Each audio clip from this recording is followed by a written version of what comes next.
manga. It ain't canon at all. It's debatable. Oh, it's debatable. It's debatable. What up, and welcome once again to the Debatable Anime Podcast, where we discuss anime, present, future, and past. Y'all know how we do it every week at the Debatable Anime Podcast, bringing you the most up-to-date news in the anime world, bringing you some board drops. I think we're going to do a Q&A today, maybe, possibly. I don't know. It's up to Chris Hayes. He's writing the book. So, Q&A day. Awesome. But not only that, we got our infamous tier list bringing it back to you today. And last but not least, after searching the worldwide interwebs in places like X and Reddit, we are bringing you the most outlandish hot takes known to man. What's going on? We got everybody in the studio today. I love it. Got Ty over there. Got Chris over here. How's everybody doing? I got news. I got big news. Anime news? Anime news. Oh, okay. I got in my collection of triple B's. I got my first one. Triple B's? Busty Bunny Bus. Oh. Yeah. Starting early. Yeah. That carrot, boy. That carrot popped the other day. Good stuff. Early. Good stuff. Bruh. Sarah came and she was like, "Where did the bunny come from?" I was like, "You don't know." So I had to show her. Wait till she's in Maryland. Busty Bunny Bus, if y'all don't know what he's referring to, then you have it? No, he's at the house. Oh, it's at the house. Okay, he didn't bring it. We got sidetracked before the show, so I can. Oh, yeah, we did get sidetracked. Very, very much so. Yeah, but we're here now for your viewing pleasure. If y'all are already if anybody's already jumping in the chat, let us know. Let us know where you're hailing from today. Drop a one in the chat if you can hear us, if you can see us. You know, make sure everything's on the up and up. You know, but everybody seems to be doing all right. That's good. It's good. Ty, everything good over there? Munching on something over there. So. Absolutely, about stealing. My wife made some corned beef and rice. And then I put some of that Inferno sauce, that habanero sauce, and my God, it took it over the top. That's what's up. So I'm in a very good place right now. Awesome. That's what's up. Yeah, everybody got. Oh, you ain't got your food. No, I ain't got my food. So Ty made sure he brought the food for y'all today because Chris won't own it because we know we had some things going on for the show. But Ty said he came in clutch with that food now, so sharing you that righteous corned beef. So if y'all haven't had it, get on it. I'm still excited from going to that EvishoCon like the other day. That was pretty cool. And running that anime IQ. Good stuff. Beautiful. Loved it. It was fun. I definitely see us going to some more. To some stuff where we have an extended stay because giving out prizes. Yeah, there's a vibe like being the provider of the joy. Yes. In the midst of being joyous ourselves, like it was dope. It was a good feeling. You know, we attended EvishoCon last year, so if anybody went, it was nice meeting and you know saw us, and if you're watching this, you know it was good meeting you all out there. You know, saw some good cosplays. Oh yeah. Met some cool people out there. Made some good content. Content should be dropping within the next week. Well, within this next week here, and then probably if you don't see your bit of content this week, then you'll probably see it the following week. So we're going to be releasing our content from EvishoCon over the next couple of weeks. So just be viewing the channel for that long form content coming out and shorts and all that good stuff. So and shout out to Dr. Turkey. Shout out to Dr. Turkey. He's a funny guy. Oh, and yeah. we actually, I knew when I saw him, I said, there's something familiar about this guy. Right. And come to find out, he gave one of the funniest takes last year at EvishoCon during a panel. I have forgotten. Yeah. When they had that. As soon as he said Ratatouille, I said, oh my God, it was you. I remember you. Yeah. I had completely forgotten about him. The second he said it, it's like, even the way he was responding, answering the questions on there, oh yeah, it's definitely him. Yep. Yeah, you have a dangerously photographic memory because I was like, I like this. You'll never forget him now though. I'll never forget his brother was cosplaying Sakamoto. Oh yeah. Yeah, that was crazy. That was crazy. Yeah, that was a dope duel too. Yeah, it was. That like you want to see some brothers go at it like at an anime IQ battle? Then we got something coming for you. They're going at it almost to like a dual protagonist level. Yeah, that's good stuff. Yes. Yeah, they could definitely have a show. They really could with their energy that they give. Yeah, they could definitely have a show. Definitely gave some good energy. So That's gonna be uploaded probably next week on part 2 of our Anime IQ face off. Those brothers were amazing. Yeah, good stuff. DT and Momo. Yeah, Yep. DT and Momo. DT and Shout out Momo, to DT and Momo. Good stuff. Hey, Ibisho card. I'm telling you, that memory is dangerous. Good stuff though. Like, we appreciate everybody that came out. It was good. It was a good time. So, people are telling us about animazement. So I don't know, y'all. We might have to like look into animazement. Like, we were shooting for Anime Expo, like hands down. We weren't really even looking at anything else. Ibisho popped in. We were able to make it to that. So that was a good time. So we're going to at least look into animazement. Whether we're able to make it or not, we're at least going to look into it. And push the anime IQ while we there. Bring some anime IQ to y'all. Get some prizes out for the winners. Exactly. And shout out to all the winners. And the giveaways we had. We had a Great Ape Pop. Yeah. Goku, Great Ape Goku Pop. Great Ape Goku Pop that we gave away at Ibisho Con. The life size one. Not really life size, but it was like it was one of the bigger pops. It was a nice size pop. We gave that away. We gave a 500 piece JJK puzzle board away. We also gave away a Spy Family coffee mug. Yeah, that was like actually my favorite giveaway. Yeah, I was wondering like who's gonna get this Spy Family coffee mug because it's so like perfectly etched and just beautiful. It was a beautiful coffee mug. I feel like CJ won it all. CJ won the greatest gift of all. He did. Yes. Yeah, we got also a free dual tagonist. Yeah. The Goku and Vegeta. Was it Goku? That was it. Goku Vegeta hologram. It's like interchangeable because like as you turn it, it changes from one to the other. They were like, were they Super Saiyan? Super Saiyan Blue, yeah. Okay. Yeah, Super Saiyan Blue. Exactly. That was probably the best gift. I thought someone was going to. Now, my favorite was that daggone Great Ape Pop. Yeah, that Great Ape was. That was cool. Once I saw it, I said, yes, first go. Yeah. Oh, yeah. Absolutely. First go. Absolutely. Like, if I was choosing the prizes, Yeah, definitely. Give it Shout out to Omarion who won the game, and Omarion and Colin. Yeah, they were awesome as well. So that was our first game we played with them. Dope and Nosuke cosplay. Yeah, very that dope was and Nosuke cosplay. Yeah. Yes. So Ibisho was a blast. Today was the last day, so if you're watching this after the video uploads, let us know what you think about or thought about Ibisho. If you attended, or if there's some cons going on near you, just reach out and let us know what you thought about them, or if you feel like we should attend and bring our Anime IQ game. If you don't know what Anime IQ is, you usually play it on the pod. We won't do it today because we have our infamous tier list that we're going to be ranking some anime characters today. But we do it weekly, generally, Anime IQ, and there's going to be a video coming out this week from the con, part 1 of our Anime IQ battle between Colin and Omarion. So that's going to be amazing. So you'll be able to see that dope cosplay he had as well. So yeah, it's gonna be a good time. So shout out to Ibisho Con. It was a great time. We appreciate everything that you did. It was good. But on to Animazement next, maybe for us. Definitely be looking into it. And y'all drop in the chat too. Let us know if y'all are going to any cons like Animazement. If you're going to Animazement, just let us know if you've been before, and if you have, persuade us. Like tell us what's really good about Animazement so that we can get it out of our minds that we're not going. Just go ahead and confirm that we're gonna go.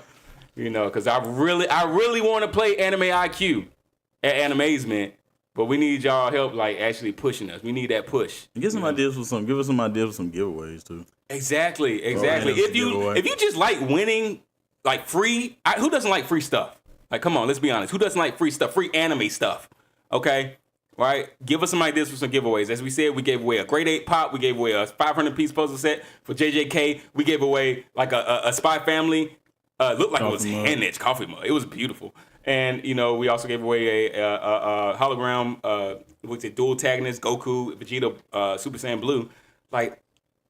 Amazing prizes. But you gotta let us know what you want. We were just coming off the dome with prizes to give you all, but y'all let us know what you like. You want some apparel, some specific anime shirts or something, hats. Let us know what you all want as prizes, and come out to these events and win the prizes. You know what I'm saying? So, because we're gonna be out there playing Anime IQ, testing your anime knowledge, and you can win a prize for free. All you gotta do is play.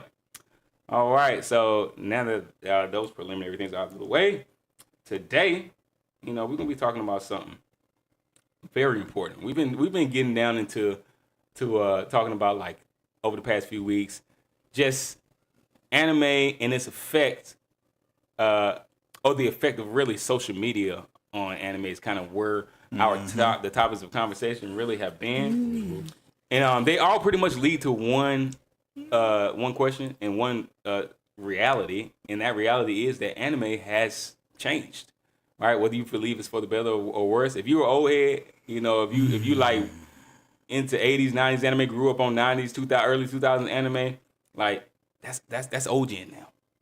It's 2026, people. That's old gen now. So old gen, it's not really an old gen versus new gen conversation, kind of is, but the reality is anime has changed. Oh yeah, right. It has changed. It is what it is, right? So that's what we're talking about today. Anime has changed, but into what? Like what has anime become? Like what generation of anime are we currently in? Spoiled right? brat. Spoiled brat. Everybody has a complaint about every little thing. The spoiled brat generation of anime. I like it. It actually sounds, kind of sounds, relevant, especially if you've been on TikTok. Huh. Oh my God. If you're on anime TikTok, my goodness, that nothing can get any more true than what Ty just said. The spoiled brat era of anime we're in. Yeah. So y'all let us know what y'all think. What era of anime are we in? Ty says we're in the spoiled brat era of anime. Again, anime TikTok, I can't disagree. Because, we never had this much tantrums growing up. Any outcome in the show, we didn't have this. Even back, we all watched Dragon Ball Z. If we did, you couldn't hear about it, though. We didn't have nowhere to post it up for the whole world. We congregated among us. Exactly. We would always had, like... gripes, but it was never through, I'm never watching this show again because they did this. Right, yeah. It wasn't so much, it wasn't like tribalism, really. Like, all my Vegeta fans over here and all my Goku. Well, you knew one other person that liked Vegeta. Yeah, I guess it wasn't as many. Like, because you couldn't really congregate. Now I can get in a forum and, like, it's 500 of us here. Yeah. Yeah, that's what it gets real echo chambery like that. Like, yeah. I think that's kind of what it boils down to. Sheep really love that. And sheep really love that, yeah. Mm-hmm. Get in. They just make me think of those aliens from Toy Story. Yeah. Oh, the LGMs? You have saved our lives. We're eternally grateful. The Claw. Oh, yeah. The Claw. Yeah. LGMs. Little green men. Yeah. You have saved our lives. We're eternally grateful. You have saved our lives. We're eternally grateful. And they got them same little antenna like Piccolo now. Heck yeah. They probably from the demon realm too. Right. Demon realm. So I'm gonna do something a little different. I'm gonna go ahead and just read, because we always have in our description, we always have a... I'm sorry. Every time I hear think about that on Toy Story, I just think about that scene where the other toys were trying to fix Buzz. And then put his arm back on, and Woody coming down, get rid of him, you savages! Oh yeah. You savages! That is like prime, what's my man's name? Chill out. No, it's Forrest Gump. Yeah, exactly. I'm gonna say Forrest Gump too. Oh my God, Tom Hanks. Yeah. That is prime Tom Hanks. That like Woody era is like, yeah, that's back when he was in his Forrest Gump bad. Like, so he is like he was primed in. Yeah, that's before before social media really. So we didn't have all of the politics and stuff, and we didn't know all of the actors' viewpoints on everything. But now it's like Tom Hanks is watching his. Yeah, that's not. Yes. I said, oh my God. I just can't. Just imagine, like, can you imagine you seeing your daughter in a fashion show? And calling her sexy? Yeah. Like, no. Yeah, exactly. Yeah. No. So, never. Moving on. We're gonna move on. We're gonna move on. See, that's what I'm saying. Like, we social media reveals everything. So, but anyway, makes you have a different viewpoint on Woody, Sheriff Woody. All right, you usually don't do this, but I'm going to read the description. I'm going to actually read the description so you guys have a scope of what we're talking about today, have a better idea about what we're talking about today. So, the description reads, anime has gone through multiple defining eras. From the big three dominance of Naruto, Bleach, and One Piece, to the darker wave led by Attack on Titan, to the global streaming explosion of Demon Slayer and JJK. But what era are we in right now? Is this the R era, the edit era, the corporate algorithm era? In this episode, we break down how anime culture has shifted in the 2020s, from viral moments and power scaling debates to villain dominance and social media influence. Has anime evolved or just gotten louder? It's up to you to decide. All right, y'all jump in the chat. Let us know what y'all think about that. And like I said, we're going to get into this thing here. Like Ty said, we're in that era of just... brattiness. Right, everybody. And we made... that was a valid point, you know, as far as like it just being so much of an echo... Easier to get into echo chambers now than it was back then. But are we being funneled by the algorithm, though? That is like something to think about. That is a good question. Are we being funneled by the algorithm? In what way? Just of what's being put in front of us to watch.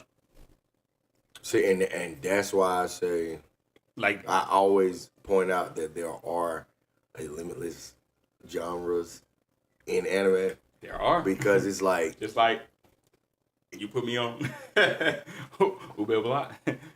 I know that looked familiar. Yeah. Because it has that Dragon Ball Z-esque type of art style. Exactly. Yeah.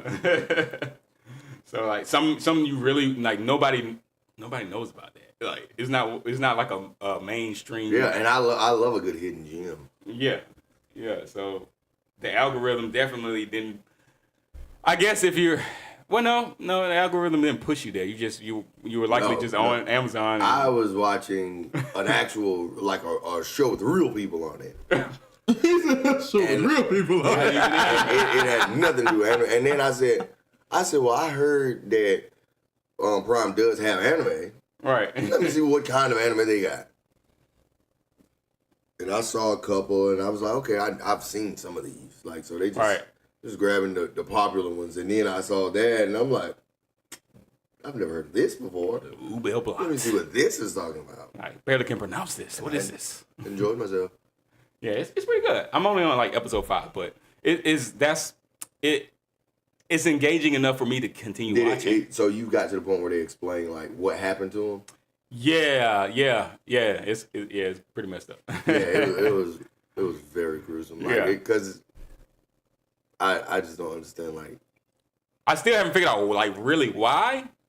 Oh, unless I fell asleep or something. Oh no, they'll further explain. Okay, I mean, everybody that's left was a crooked individual, right. And they only wanted the fame and glory.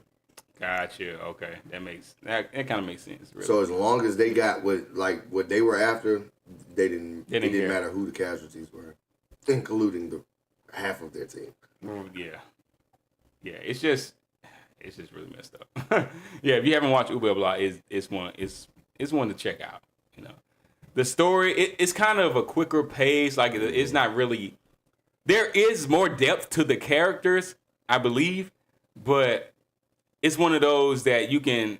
It's kind of you can sit in and watch it and just be doing other things too because it's more fast paced. It's not something that you have to be like, I really need to be locked into this to understand every little detail about it. No, you can just when they explain it, they're gonna explain it. Yeah, and it definitely leaves room for you to wonder a little bit for me because the way it ends, I know for sure they have to be working on a second season because it started to head back uphill. Right, so I know we haven't reached the peak. Yeah, I can tell that too. Yeah, definitely haven't. So I think. Yeah, so that's one where it's like, okay, but I get your point. Like the algorithm, is it pushing people? And I think the more people that are engaging across social media as a whole, like fully engaged in Facebook, TikTok, IG, X. I think people that are really fully engaged in that are really being, heavily influenced. Being herded. Yeah, at least being influenced to some extent by the algorithm. To Chris' point, it probably is like from app to app too. Like each one has a specific lane, and they're like, okay, I'll just send them all to this particular type, and then they get on the next platform, and it's like it's all about this one anime. You see nothing but edits that whole day for this one anime. I had one that somebody mentioned, and it's like before I could save it, somehow my screen refreshed like, oh no, we didn't mean to give them that was like a hidden gem because it was one it was like one of the best fighting scenes I've seen, like hand-to-hand combat. It in my opinion surpassed the Obito and Kakashi fight for me because it was a lot going on, but it was still focused, like they was throwing hands. Right. And no weapons. I think just hand to hand. Oh no, it went from hand to hand to these jokers might be kin to some Super Saiyans fall down the line. Like God. It got crazy fast out of nowhere. Like, and I'm thinking, dude is just a brawler. Like he's just physically able. He's fighting some type of like. It looked like what's his name that destroyed Ragnarok? Destroys Ragnarok. I can't think of his name. He's destined to destroy Ragnarok. I can't think of his name. Thor kills him, but he's immortal. So it's like he's going to wake up again. I can't think of his name. He's the flames, like the what is his name? My mind is. Man, no, we talking about Norse mythology. We just talking about like Record of Ragnarok. My mind is like we talking locked about, on like, the show. He's the his skull has a crown on it. He's like a fire, like a fire deity or demon. something? Yeah, I can't think of his name. hey man, we got this magical box right in front of you. Yeah, I'm have to look it up. Yeah, because I'm like Us old guys don't think about that. Because I know he looks kind of like what is it, Dormammu from Doctor Strange. Doctor Strange. Yeah, He looks okay. like him, but Dormammu, he's smaller and he grows like gigantic and he destroys Ragnarok because it's like it was So it was destined. Marvel. You talking about Marvel? Yeah, that's what I said. It's yeah, so I'm completely off there because my mind. Anytime I hear Ragnarok now, I just think regular Ragnarok. When I hear Ragnarok, I go straight to Norse mythology. You know, like that's not what we're talking about. It depends, a lot of these shows like they're pulling even anime. Is it Surtur? Surtur. Okay. Fire Okay. demon, yeah. Fire demon, Okay. Surtur. Gotcha. Yeah. Yeah, but a lot of these anime pull from these different, like these different. I was gonna say mythology, Jormungandr, but mythologies. that's in mythology. He actually kills Thor. Who? Jormungandr. Oh, Jormungandr, yeah. yeah. They kill each other. Thor kills him, crushes his head with freaking Mjolnir. Mjolnir, and then the poison like sprays out and kills Thor. Ridiculous. So Thor pretty much kills himself. I still feel like I don't understand how. What is the ether from Thor? The one that got in Jane, the darkness, the red stone. What is it? Reality stone? Which stone was that? I ain't seen I it. think you. It's the red stone. Yeah, the red reality stone. stone. Yeah, that's the And reality stone. It was like a poison. Like it was like a darkness poison. They were like a dark elves. And they were extra powerful. But it's like when I think about those, I'm like, there should be more Marvel movies out already. Like it's like there's so many different because I'm me personally, I hate the Guardians of the Galaxy. And literally everything that went wrong in Infinity War and it was everything was their fault. It was Everything. Yeah. Okay. Yeah. Zoe Saldana, I loved you as the character you played, but wish we got off earlier because then we wouldn't have had to worry about him finding the stone that he was looking for. That's true. Because he had to sacrifice. So if she ain't in the picture at all, there's no sacrifice option. to be. There's no option. There's no and ram in the then bush. you get a second chance, and wait a minute, what does Peter Quill do? I'm gonna start punching him. I'm upset. We're winning. I'm angry. We're winning, but which I understand. That's a human emotion. Yes, he felt that way, but wouldn't making him disintegrate, Right. wouldn't offing him Exactly. because you knew that those little weak Right. head. It's like you having a temper tantrum. Exactly. That's all it was. In a very crucial moment, and you see everyone else is struggling. Everyone else that's stronger than you is pleading for you to stop so we can get this done. Because like we're way stronger than you, Right. What is Star-Lord, and we really need you out the way so we can get this done. Even your crew is helping much more than you are. Right. Please stay far away so we can finish this. Exactly. And then you cost everybody their lives. There are a lot of lives on the Guardians of Galaxy. And A lot of lives. ironically, their names are the Guardians. They guarded nothing in that They galaxy. guarded nothing. And I'm sure they just flew off to another one. That is a hot take right there from the MCU. What do y'all feel about that? That is all the Guardians' fault. When you think about it, it's like, ooh, It is. That's a It's all their good fault. point. Facts. That's a good point. And then I don't even watch more. your sister that's been trying to kill you, you tell him because he's torturing your sister who's been trying to murder you this whole time? All right. She tries to kill me all the time, but I love her. Right. Don't kill her, I'll tell you where it is. And get half of the population destroyed. I'm like, yeah. Oh, she falling. What? My makeshift blinder that falling. It probably won't. It'll be on your head within the next 15 minutes, and you do your thing. But yeah, that is something right there. I keep looking at it. Waiting for it to happen. It's gonna happen. It ain't up there good. It's gonna happen. All right, I'll put this poll up, y'all. If social media didn't exist, all right, we got 4 options. Half these shows would flop, quality rises, nothing changes, or fandom just smaller. I think the quality We're would. going to answer that bad boy. So that poll up there. Anybody that comes through, polls up. Y'all can get active on that. Let us know what y'all I think. think the quality would get better Yeah. because they wouldn't have to rush it. Because I don't feel like the shows would flop because there would be no pressure to rush anything out. Yeah, Yeah, and I can't help but go back to the daggone super example. Like Yeah. when they got to the freezer, man, Which it's is like why they're going back and doing what? yeah, they got to redo it Fix it. because it's like Fix it. Like they cheaped out on the animation, Fix it. and it was so noticeable. My daughter noticed it. Yeah, because of the 8-year-old high demand. My 8-year-old daughter noticed it. And she was like, "Why he look like that?" Yeah. that high demand that they're trying to meet. Yeah, and you trying to push it, and like it ain't back. working. It ain't working. The quality drops off. Good point. Lost And I think I would say maybe the fandom would just be smaller. I get the quality rising. I get that. But I just think the fandom would definitely be smaller. That's like a given. Oh yeah. Because if social media didn't exist, come on, there's no way to get this stuff out as fast and as broad. What do you word of mouth does get stuff out, no question. Mm-hmm. But I don't even know if it can really truly be argued that social media has increased the volume in which content in general can get out to the masses tenfold. That's a given. Tenfold. So the fandom obviously would be. Anime clearly has benefited from social media.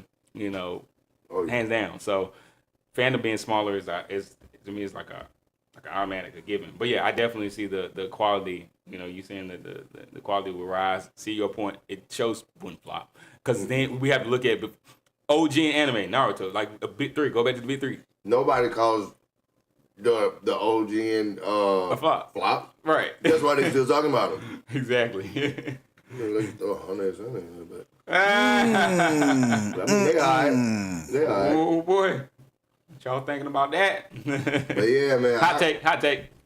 I agree with you on that, Joe. It's just, I think it depending on Netflix. Yeah. You remember when it used to be Redbox? Oh yeah, Redbox was. Pull up the Walgreens, pull up CVS. There's a Redbox. It's a Redbox area, yeah. Pull Walmart, there's Right. a Redbox, and it's like Walgreens. everybody getting those DVDs. Whatever they put in the front, like that advertisement, that was always them. One of those 3 or 4 that's on the slide. Right. Same way they do it on Crunchyroll. Yeah. One of those, I've got a few of those on my watch list because I'm like, what's that? What's that? Right. And then what I do, because I know they're not going to show it to me, I always go to more like this on any app that has that option. Right. I go to more like this, what I'm about to watch. Right. So I can go ahead and add those to the queue because they might not ever be recommended to me. Yeah. That's how I found that. Cause Ube Block. I was looking for something else, and I'm like, interesting. I'm gonna come back and see you later, like, right? Cause I'm about to finish my episode of what was I watching? I think The Boys. Oh, okay. I was watching or GNV, one of those two. Okay, got you. Yeah, GNV was yeah. But literally around that time, I was like, mentioned it. Oh yeah, I think I'm gonna come back and watch this one, which led to me putting the Mighty Nine and I still ain't started Mighty Nine. Country Bumpkin was this? Country Bumpkin. You told me about Country Bumpkin, but it was that. And then the Ninja versus Goku though. Oh yeah, Ninja versus Goku. that like those four, they were all different. I don't think you ever showed us that clip either. No, I forgot to show you. I thought about it again when I got home. Like, oh, they still ain't with us. Ninja versus Goku though. Like, have y'all seen Ninja versus Goku though? What do y'all think? Let us know in the chat. Like, if it's worth the watch. Because Ty's like, no, sir, no, sir. But Ube Block was solid. Like, yeah, I haven't finished Ube Block, but I'm like in episode 5 or something. But it's pretty solid. I can't really complain about Ube Block so far. Yeah, because I don't know, he must didn't have the power I don't know what the power he has. Yeah. Ain't no way he had that back then. Oh no, and they did dirty because he wouldn't have got the. Oh, he's a different animal. He wouldn't have got the punishment he got. Right. So I'm like, he must have just gotten into a new bag because this ain't the same guy at all.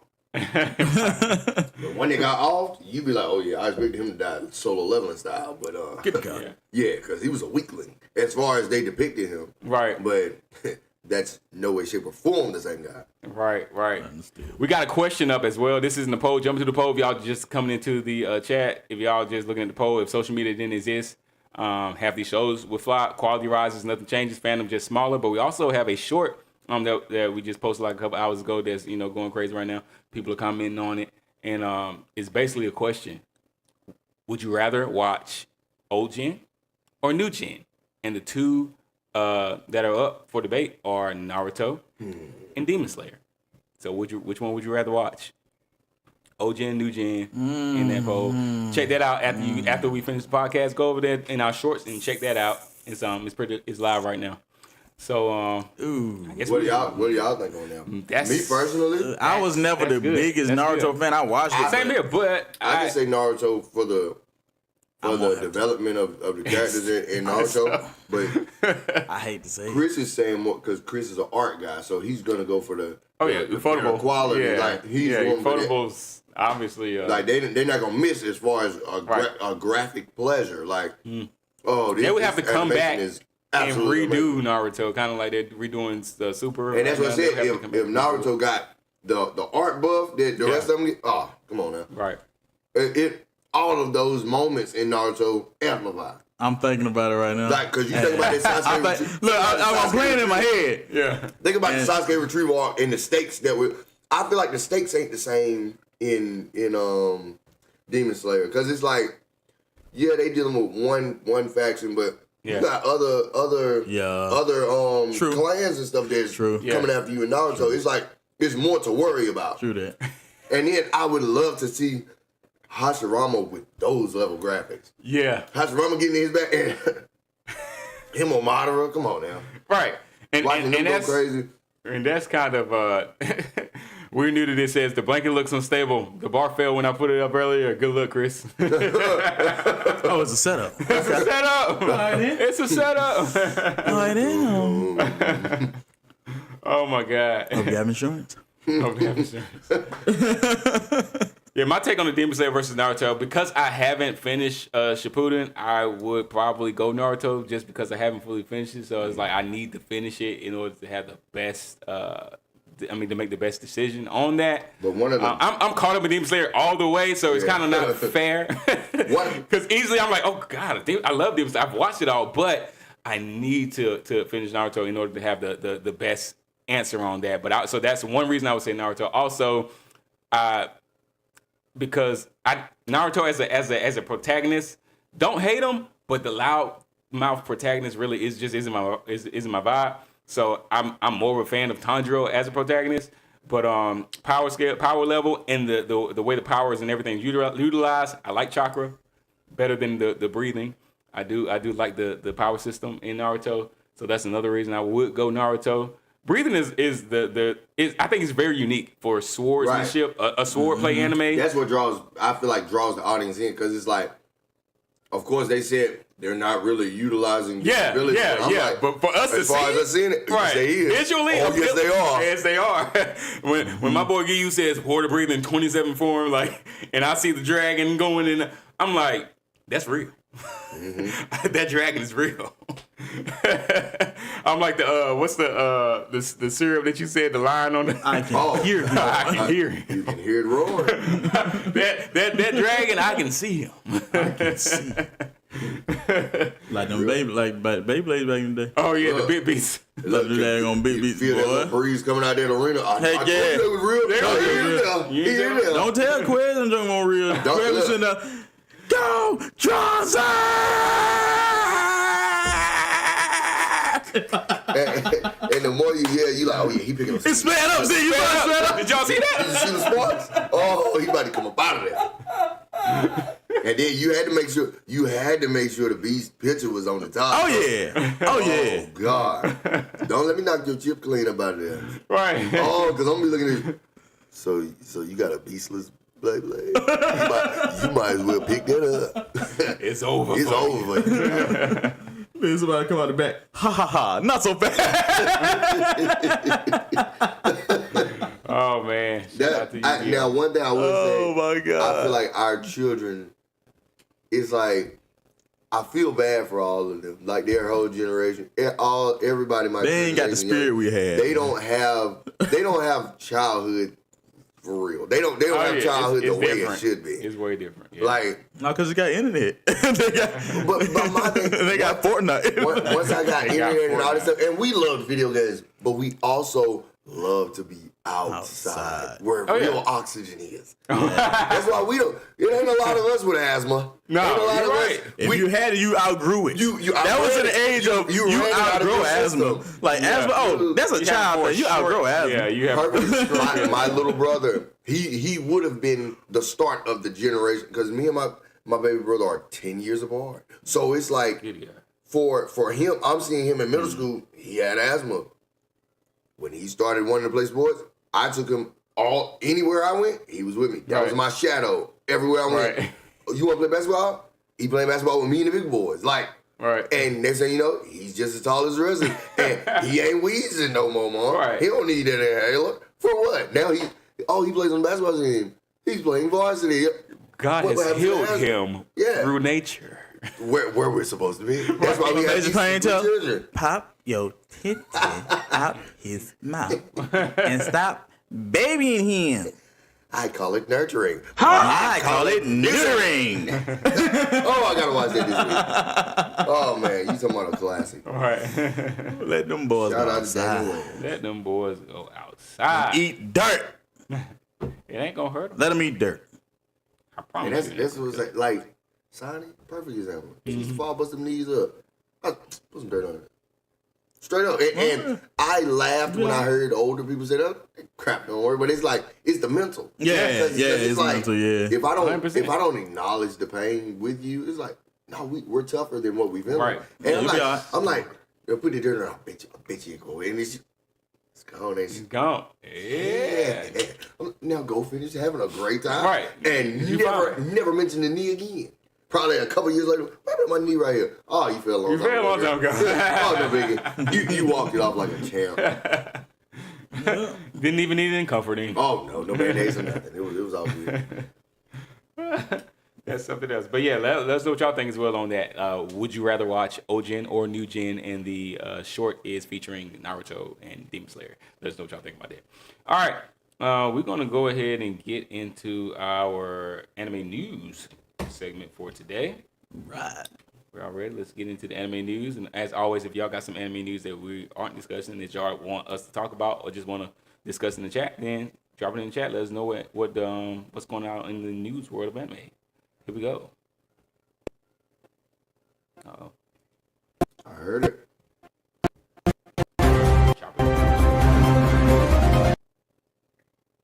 The world?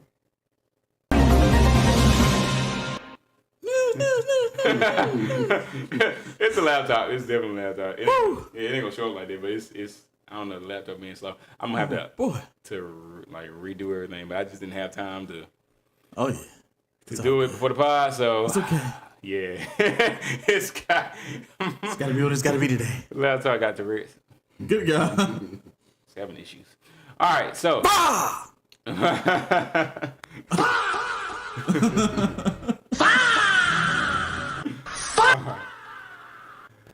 All right, welcome back to this anime news, everybody. We're gonna get into it. Got some new One Piece content that we're gonna be talking about today. Some streaming shake-ups, some film releases, franchise events that are keeping anime active this week. So let's get into it. What is it? Hey yo.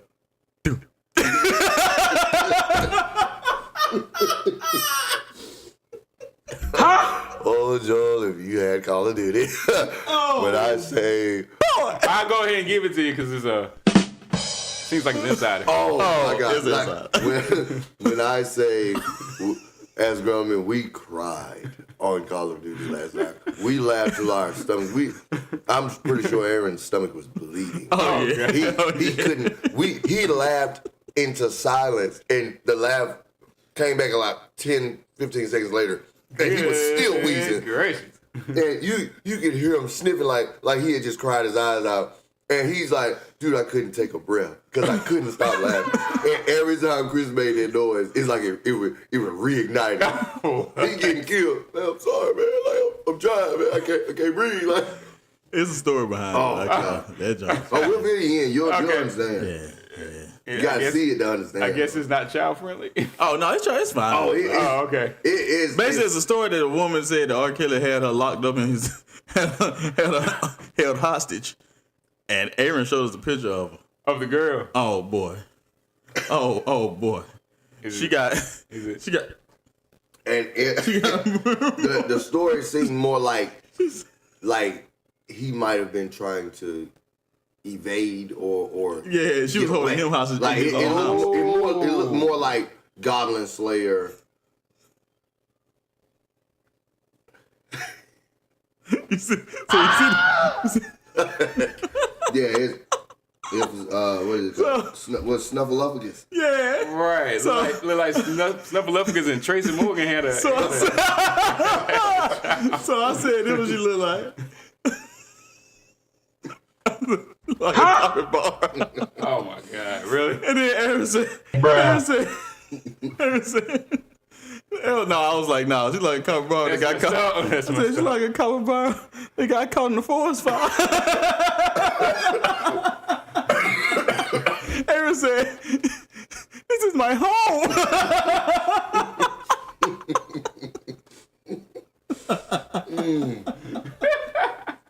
Yeah, for those younger listeners, this is gonna clean up your head. You're gonna think we're old lame guys, but we found it hilarious. That is hilarious. Oh man. Then somebody dropped the care package. So when the care package hit the ground, it hit the ground. So Aaron was like, and they fell on top of that thing. Oh my God. And I was like, Because after that, I said it. She looks like she got hit with that care package. Because you know they get paralyzed. It's like the thud sounds like the impact. Right. Wow. It just kept. It was snowball. Y'all got to see the face. Oh, and she is accusing him of kidnapping her. Oh wow! All the money he got. Yes. And that's what. No, there's no way. There's no way. I won't even believe that. No. Now, there's some foul stuff going on with that case, but it is. I won't even put that on. That don't mean I gotta believe it though. Yeah, you don't gotta put stuff on people when it's. I didn't say he ain't do it to nobody, but it won't you. That's what I'm saying, bruh.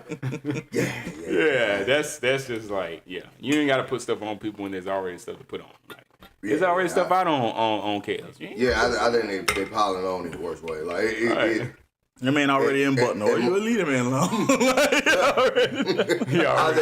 was at Cookout the other night, and I could have sworn I heard somebody say my mind's telling me no. Like, I said, because I won't be about 5 minutes away. I said, oh wow. I said, not the whole prison second to you to sit down. I said that's unbelievable. This boy got him a Kanye West choir. Right. Yeah. Choir. Man. See, it ain't over. Get us a piano, man. We about to. It ain't over for kids. Oh my goodness. Guess it ain't over for me. I still got fans out here. I mean, I recorded a song over the phone. Right. Oh boy. That is hilarious. I'm with you now. I get it now. I appreciate the story. Needless to say, we lost that match. We had no chance. Everything. It ain't always about winning. Sometimes it's just about the joy of being with the brother and having a good laugh. Yeah. Oh, it was much needed. Oh my God! All right, let's get into the anime news. So we're going to do the big headlines first. A brand new spin-off series from the world of One Piece has officially been announced. The new anime One Piece Heroines is scheduled for premiere in July of 2026. July the 5th, actually. One Piece what? Early birthday present. Heroines. Long as carried up, I'm fine. So it's releasing in Japan though on the 5th of July. Okay. So that's gonna be a early gift for you, birthday anniversary. I'm gonna be real. Everybody knows I hate sub, but if the quality is like Demon Slayer level, I watch it in sub. Because it's like I said, it's not the main story, so obviously it's gonna be one of those where it's like it may not even get a dub. I don't know.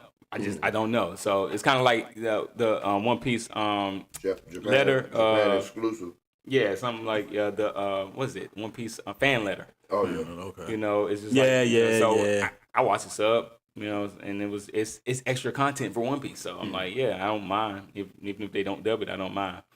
But anyway, the project adapts the One Piece novel heroines stories and will spotlight characters like Nami, Robin, of course, and their own narrative focus, separate from the main Straw Hat storyline. It's not replacing the main series. This is just a side project expanding the universe. So what also makes this interesting is that the timing. So with the main storyline deep into the late stage arcs, Toei is branching into character-focused spinoffs shows confidence in the brand's longevity beyond the core manga storyline. Longevity? Right, exactly. We're talking about One Piece. Yeah, that's a weird part to put in the headline, like longevity for One Piece. Robin definitely it's One Piece. Deserves a spinoff though. Yeah, that's what I'm saying. And that's she's too broken of a character, like that, right, and underutilized. Like, they only use her knowledge side. They don't use the actual. Not much at all. Yeah, like she's a there is diamond in the rough. She's dangerous. There is not another Robin. Clearly, she has a demon form. Like her whole clan got wiped out. Basically, she's like there's no mind like hers left. Really, as far as from an archaeological knowledge standpoint like that, of course you got your brainiacs, like Vegapunks and everything like that, but they're just complete science wizards or whatnot. But as far as just like from an archaeological data analysis standpoint, Robin is like second to none. So to see a spinoff with her, I think they should do something more of like a Sherlock Holmes mystery type deal with her or something like that. I think that would be kind of cool, a spinoff like that. But I haven't read the heroine's novel, so I don't know what this consists of, but I'm eager to find out. If y'all have read One Piece heroines or know any of the content surrounding it, let us know. But also, do you think it's even going to be worth it, or are you just like stuck on the Luffy storyline? Like Luffy needs to be front and center in One Piece for me to actually consume the content. Y'all let us know what you think. I don't thought think Luffy was dead a couple times, and I still enjoyed it. Still enjoyed it, right? We get he's the protagonist, he's the main character, but without him, we can still get some good stories for One Piece, and that's the thing about making the world's so big. Exactly, the world is so freaking huge. The world building is great, so it's like there can be other stories. There can be other within stories the broader world, right, and still can be like dope content. Yep, love it. All right, next up, the countdown is officially on. Beastars Final Season Part 2. We talked about this last week, but we actually got a confirmed date. It's dropping on March the 7th of this year on Netflix. So that's just a couple weeks away. What's today? 23rd? 22nd. Yeah, 22nd. So you're looking at few weeks, three weeks tops. 2.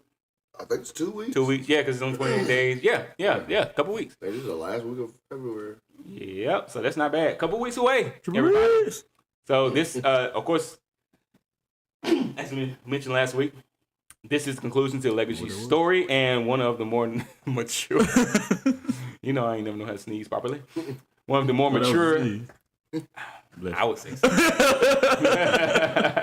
Hey, it's all right. I learned how to bless myself over the years. You know, it's one of the more mature layer anime drama of the last decade. Studio Orange reportedly treated this final stretch as one of the biggest production challenges, and fans are expecting a strong emotional landing. So this is one of those endings where execution matters. The manga's final arc had divided opinions, so how this adaptation wraps everything up could really shape up how people actually see this anime in the long run. So this is going to be one that's like, if you haven't seen the first couple seasons or the part one of this season, then you might want to go ahead and jump into it. If this sounds interesting to you at all, not one that I would just jump into it at the end and watch. You know, absolutely confused. Yeah, right. So you definitely want to go and like binge everything up to this you point. Would probably think that Legacy is being blackballed if you started late. You'd be like, why are they treating them like this? Right. What do they do? Exactly. Oh, yeah. You gotta see it to understand the concept behind. Because, like I said, now it seems like a different story, even like where they are now, and it just seems like a completely different story because they aren't as focused on the whole dynamic of the, it's still herbivore versus omnivore and all that, but it's not as heavy like the like the subliminal messages, I guess, is not really as heavy as it was season one. Yeah, because they didn't got them to that almost humanized. Oh yeah, right. Yeah, I think that's the whole objective. As soon as they got to the black market part, where it's like that's daily life, like they had made it all the way they made it over. Like we get what y'all pushing, we understand it now. Like because without them speaking on like the animalistic side of the things they do, you forget you're watching animals because they're operating like humans. Oh yeah.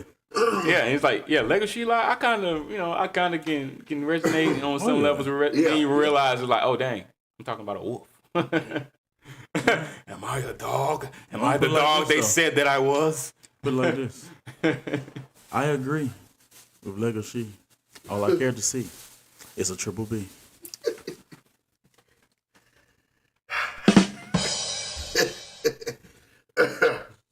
He's on it.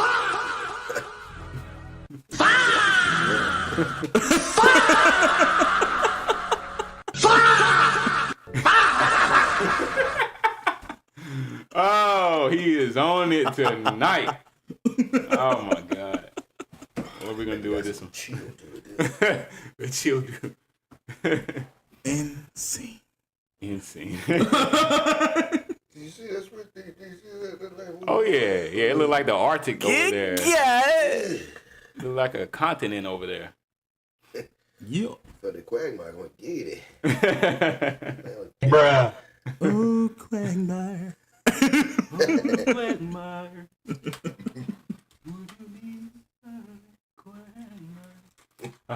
Oh man, I got to let y'all hear another one of them SpongeBob studio sessions. Oh God, no. SpongeBob be going in. Patrick. Bars. Patrick don't be laying you down either though. Oh no. SpongeBob was Mark Kelly vibes.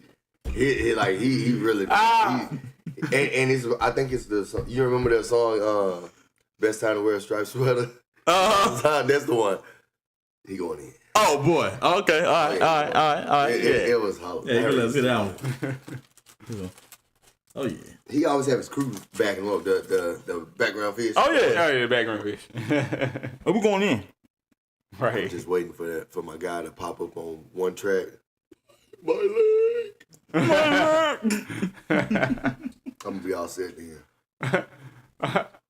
All right, let's move on with some more anime news. Let's talk about Chainsaw Man. Chainsaw Man, the movie Reggie Arc, still doing great. It's officially confirmed to hit Crunchyroll this spring. You know, last week we were talking about it, and we knew it was going to be sooner than later, but now we have it confirmed. It's going to drop this spring on Crunchyroll with both sub and dub options. So for those purists, you got it, and those who love the dub, who actually like to hear what they're and understand what they're hearing, got the dub coming for you as well this spring. So the shorter theatrical window is becoming a pattern in anime film distribution. We mentioned this last week as well. So the gap between theater release and streaming keeps shrinking, right? Which changes how fans. Oh, there it goes! There it goes! There it goes! I didn't get a chance to get his name, but I want to shout out to the guy that had the dingy costume. Did y'all see him at That's not nice.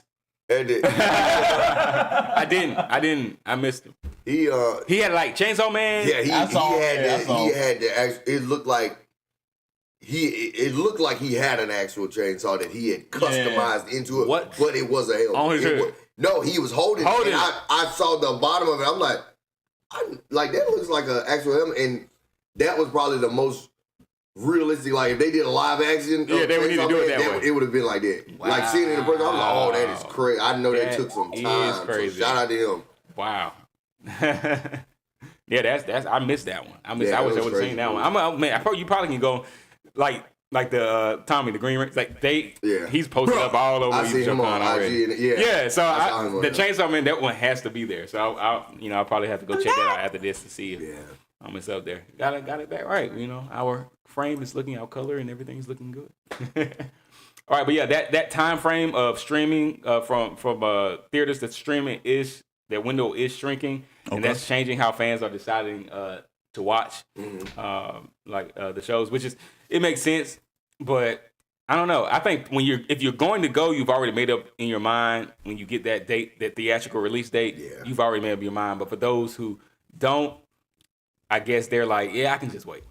But if that window wasn't as short as it's getting, I think people probably would be like, I don't know if I can wait. I'm just gonna go to the theaters and see it. Yeah. But since that window is like closing in, some people are just like, I'm just gonna wait. So if I can, anytime I can, I'm going to the movies. Yeah, I kind of feel that way too. Especially since we've seen Infinity Castle, I was just like, I would not have wanted to see this anywhere else. Exactly. Yeah. So, what do y'all think? Do you rush to the theaters for the experience, or wait a couple months for the stream to drop and to just stream it at home? I usually just stream from my bed. Yeah, but you saw Infinity Castle with us, so that's the only one. And that's what I'm saying. For me, I know I can always find a way to stream it at home, like where it's comfortable. But it's like, to me, that was a Marvel level anime. Like that was Infinity. That was Infinity War level animation. Because at one point you thought you didn't know whether or not you was watching anime or an actual real. When they went through those heart, like the vessels in that heart, it looked like you were really there was a doctor with performing surgery and he's in there with the camera. Yeah, it was like that detailed. And to transition into animation. From that, it's beautifully done. They threw a lot of money in this project. They really did. Yeah, they did not miss. Super clean, frame to frame. All right, and I can't trip. Like I said, Reservoir was good. It was good. You can't. The animation for them, it's just you can't touch it. It's just it is what it is. All right. So the animation was good. Not tripping off animation from the film at all. It was great animation. So and Discourse is bound to, once this drops in the spring on Crunchyroll, Discourse is going to pop back. Chainsaw Man is going to be the topic, of discussion in the anime world all over across the social media for probably the next month or so. All right. So don't get me wrong, I'm not tripping off Chainsaw Man, but it was different. The Infinity Castle was different. I took myself back to like 1995, 1996. I was sitting, I was doing like this. I was like, with the mouth. Y'all remember when mice was this big? Do you need this? No. We're gonna do this at dang it, miss. I was sitting there, I was like, how dare you? That's funny. All right. Moving on. So there's also continued buzz around Cosmic Princess Kaguya, the anime musical fantasy film inspired by The Tale of the Bamboo Cutter. After its January digital debut, it's still getting limited theatrical attention in Japan and has been circulating heavily on social media because of its music-driven storytelling style. We don't get many large-scale anime musicals, so this one stands out stylistically in the market dominated by battle shonen and isekai. So, what do y'all think? Do you want more experimental anime films like Cosmic Princess Kaguya, or you just locked into like battle shonen? I don't know how well that'll translate into a dub. I mean, well, yeah, musicals is different. I don't know how it's different. But I'm like, there are like I don't know how the lyrics will work. I'm saying, Right. Yeah, The wording is it's gonna be so weird. drastic. Yeah, it is drastic. It is drastic. Yeah, so when you translate it, it's like. But I heard a girl. I literally heard a girl rapping. I think she was rapping in Korean. Yeah. It was some of the best stuff I've ever heard in my life. Because she, at certain points, she would rap it in English, and I feel like she was rapping those same bars in whatever her preferred language is, and Charlotte was killing it. I was like, Okay. I don't know what you're saying, girl, but you spit. Okay. So I'm like, Utah. I said it's like that with certain music, they can transition well, but I feel like the more wordy it is, the more difficult it is to actually have it smooth and the tempo and everything stay the same. Because it's like certain stuff you can't. I may say a phrase in English, you're never getting that out in this same beats per minute. Like it's just not possible. Only one I've seen do it like that well is like extremely well is Utah. Oh, just the translation? Yeah, that jump be. I'm like, okay, that's pretty decent. Yeah, it's different. Yeah, because I even like a Lisa, like it's like Japanese. I haven't really heard much of like any translation like that. I think she's straight Japanese. Is and people like anime fans, they love it. I love it. I just hearing the Japanese. I was like, I don't know what you're saying, but it sounds good. Yeah, and that's what I said. I always wanted to. I wish I could read the subtitles while I listen to the music. Yeah, because it's like a lot of times I'm like, man, if I could sing these words as fast as they seem to be saying them, my God, there's a track on our hands. Like, I record it and post it, All right. This is my English dub of. Yeah. What is it? Is it Wind? And what show is it? I think it's Wind. Wind. I said I might be just overthinking it, but it'd probably be fine. Yeah, it may be fine. I don't know. Y'all let us know what y'all think about it though. Like, Kaguya, Cosmic Princess Kaguya, like musical, like anime musical. Are y'all like? And then do y'all feel like the translation would be, or would you just watch it in Japanese and listen to it in Japanese and just be fine with that and just watch some subs? I think that's probably going to be the most. Oh yeah, acceptable. It's Wind from Naruto. Wind. Okay, yeah, and stuff like that. It's like as soon as I play it, you'll be like, oh yeah. Yeah, because I think you might have that on your phone, don't you? Or do you have that on your phone? That's my favorite. That's one of my favorite. All right, yeah. Copyright. Yeah, you are correct. No, but that's you got that on your phone. When you said Win, I was like, I know I read it recently because he was playing it. I love it though. It's beautiful. It's beautiful. Another, like, I think they, what is it? Shoot. I don't even know the name of the, Sawano Hiroyuki. The, the opening for Solo Leveling. Level. Okay. Yeah, they do a decent job. They also do Fate, Strange Fate, like the new Fate series that's out. They doing the opening for that too. So their English, they do real good with translating like English or whatever as well. So if it's like certain people, I think that can pull it off, but not everybody can pull that off. Is Creepy Nuts? Creepy Nuts. Cause what they did for Don. Yeah, right. That was dope. Right, yeah, and I've heard you heard that done in English, and it's like they can probably pull that off. You can pull it off. It ain't as hard as I was thinking. Yeah, but I don't know. I would like to see. I'm eager to see more of that just to see how it. I'd love to watch the process for that, like how they switch them. Yeah. None of that ain't gonna win. Gonna be stuck in my freaking head. That's all you had to play was that little. Yeah. Like, oh, it's back. Yeah. It's back. Right. It's back. Them rim taps. Yeah. Love it. It's like a voice so weird, but it's like, I love this song. Oh, yeah. I don't know. I love it. And once the whistle come through, like that little pan flute. Right. Yeah. I just be like, that's the That's the one from Naruto I've never skipped. Like, it's No, I never skipped. and I just be like, even it be some of the worst moments in Naruto, like some of the ones that really, really angered me. And if I hear that, I'm like, you know what, it's okay. It's good. It's all right. It's gonna be all right. I think that's why they do it. They soothe you. That's oh my god, that song Soothes you. He got a lot of good songs. Oh, really? Mm-hmm. I got about 4 or 5 on my phone. They all sound like that? I like them all. Oh. That's why they're on my phone. Oh, man, I shouldn't have done that. What's that? When we was doing he said the flute, whatever. It just played through. I'm watching the feed like, you know, it don't look good. Oh boy, It don't look good at all. Sus. You're right. You know, And there's no sound, so it's just like, and the way you said it sounds like a Mario touch. Doom, doom, doom. Sus. Sus. Turn the lights out. No. Oh, man. oh, man. Oh boy. Oh, y'all forgive me. All right, moving on. So streaming competition keeps heating up. Hulu has announced, we was talking about this earlier as well, but Hulu has announced a batch of anime additions coming in March of 2026 as well, including full seasons of major titles like JJK Season 2, Danmaki Season 5, plus newer titles like Rooster Fighter.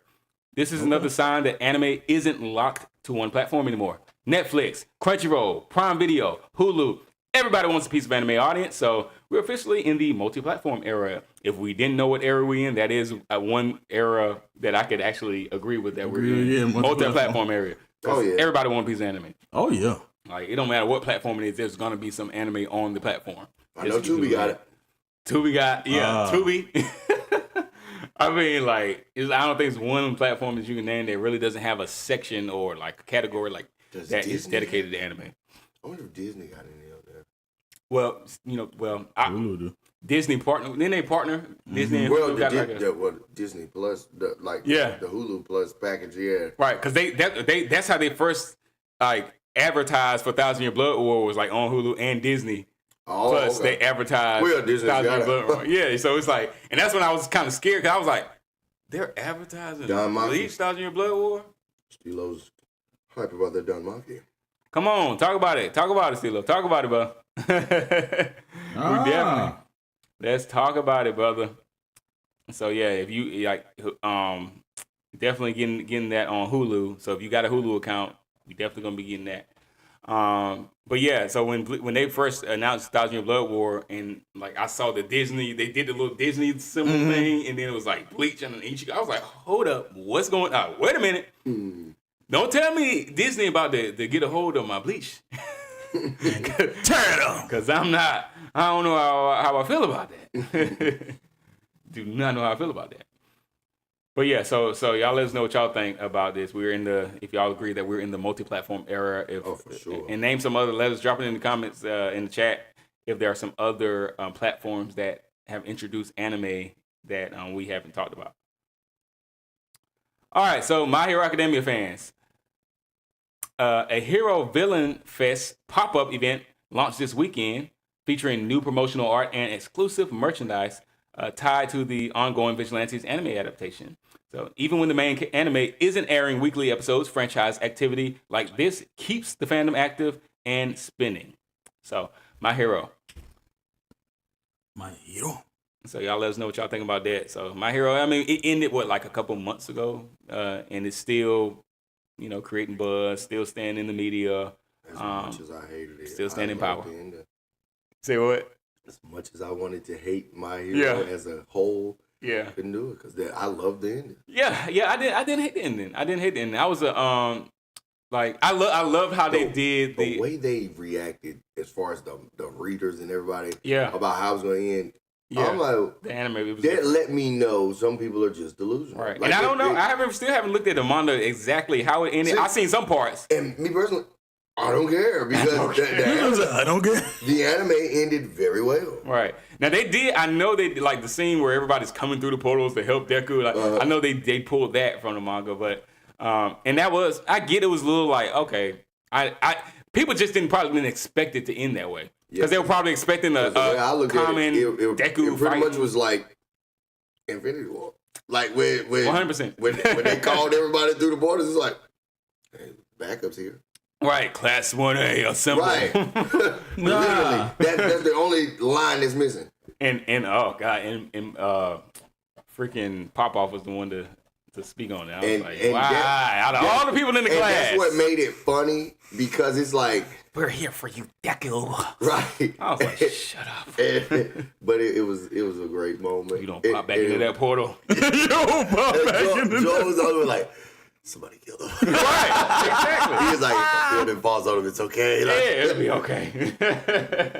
You can win without him. But yeah, I didn't hate the ending either. I really loved how they like they brought that random character in at the end that was kind of like showing a Shigaraki like guys. Who?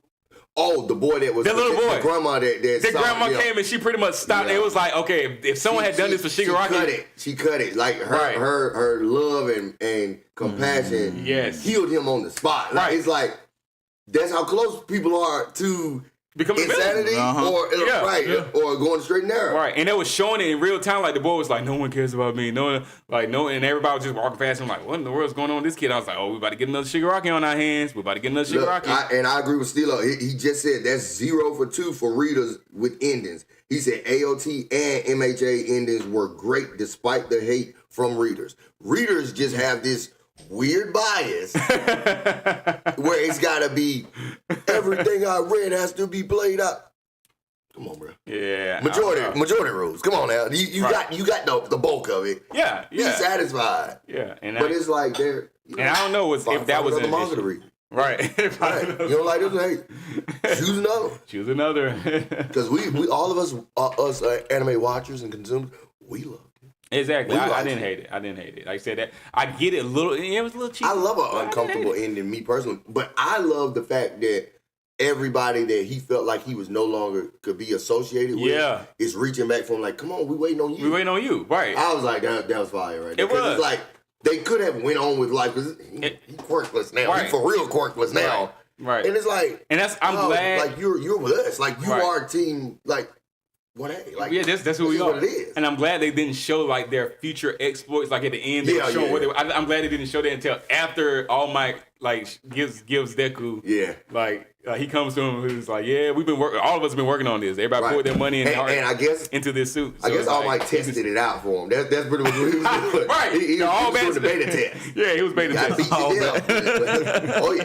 That's all it was for. It was that whole thing was just a show that yeah, like this is it was foreshadowing for what Deku was going to be able, as far as him still being able to be a hero. And I did love that. I love that ending for him and showing them going off into the sunset. And it was such a simplistic ending. It's like they going off into the sunset and they're fighting. And it's like from then on, we just went and we helped whoever needed help. And that was it. Other anime, take notes. And then they just start showing where everybody was at, like 2 years from there and 5 years on, like showing everybody in the future and whatnot. And I was like, yo, this is a very simplistic ending. They had a lot of great moments within that, that last 5 to 10 minutes of the episode. Because it's like, it ended, it's almost like the anime ended, and then Deku said something about the ending, like why it was still, why is the show still going? Because we still have like 5 more minutes of screen time. That's why we're still going. That joke was funny. And I'm like, before the Deadpool on. Yeah, I'm like, they went, they fourth wall did. Right. I said, that was kind of cool. I loved it. It was good. Yeah, and that's why I say My Hero is a very simplistic anime. The power system and everything. It's simple. It's real simple. Yeah. That's why I was like, for CJ probably would just, he'll fall right in. Yeah, I was like, introduce him to that. After he's done with Dragon Ball, like, just put him on My Hero, and, that'll be another good anime for him to get into. New gen that's like, That joker said, after watching Super, everybody in GT look weak. Look, I told you, when he in the tournament now. If he think they look weak now, wait till you get to the tournament. You talking about the tournament of power? Oh yeah. No, he done with Super. He competed. He finished Super. He on GT now. So that's why he feels like exactly. He's right to feel exactly. And he was like, he said, in Super, I like Vegeta. He said, GT, I don't like Vegeta no more. You know what I'm saying? So he don't want to fight. Out of the mouth of a babe. Out of the mouth of a babe. That boy spitting fast. You know what? I think that's why I didn't like GT, because the way they did Vegeta now. Yeah. Because that's your guy. So it's like the depiction of him was trash. And then he got baby. And it was like, he got baby. Oh my God. You're not going to fight, then you going to get baby? Yeah. You get Majin again? I like Pretty much, it was the equivalent. That's what irritated me. Because I'm like, bro, this is like why would you do a rerun? It just happened. And that's what, and back then, our viewpoint, it skewed the viewpoint on Vegeta a little bit. So fans were just like, I'm sticking with him because I'm a fan for a reason. I'm going to stick with him. But they skewed the view on him because it's like, you got Majin in his He didn't get the character growth that he needed. Nah, not at all. GT. Not at all. He just stayed that old bitter. Yeah, grumpy old bitter. He didn't have a character growth at all. He hadn't been beers yet. What you expected from the original Vegeta that lost. Yeah, exactly. It's like, why pick up on it now when we already saw him develop a whole nother direction on the other show? Exactly. Yeah, exactly. They did what you did. Like, it was a reversal. I can't say that. They definitely did what they did. All right, so to recap, One Piece expands with a heroine spinoff arriving this summer. Beastar's final arc lands on March the 7th, right? Mark your calendar. Chainsaw Man Rezi arc hits streaming this spring, mark your calendars. Experimental film projects like Cosmic Princess Kaguya are gaining attention. Streaming competition is ramping up again, and My Hero Academia keeps its brand momentum rolling. All right, so anime is not slowing down in 2026. Now let us know, what are you most excited for right now? Drop it in the chat, let us know. Well, you already know what it is for me. It's all about those triple B's. Bruh. Alrighty, anime news.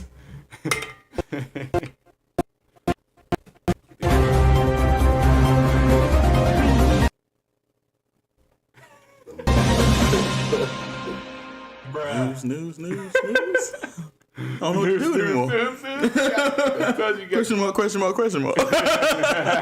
what I'm saying? Yes. Alrighty, so moving on, we're gonna give Chris some time to answer some, do a little Q&A session for the World of Gibor. We didn't do much on Gibor last week, so this week we're gonna do a little Q&A. So if there's anybody, Facebook, YouTube, anybody that has some questions concerning it, here's the time to do it. If not, I have a few questions that I want to ask. If you're still down to do a little Q&A, do a little Q&A session. All right. So the name of the book, Gibor, or Legacy of the Watchers, that's the book Chris is working on. And of course, as always, like, email like itsdebatable@outlook.com or giborworld@outlook.com. Now we appreciate anybody that's already reached out and has shown interest on here and email or wherever you've shown interest. We appreciate that.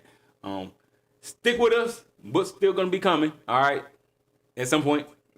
Just stick with it. When it drops, you guys will be first to be notified.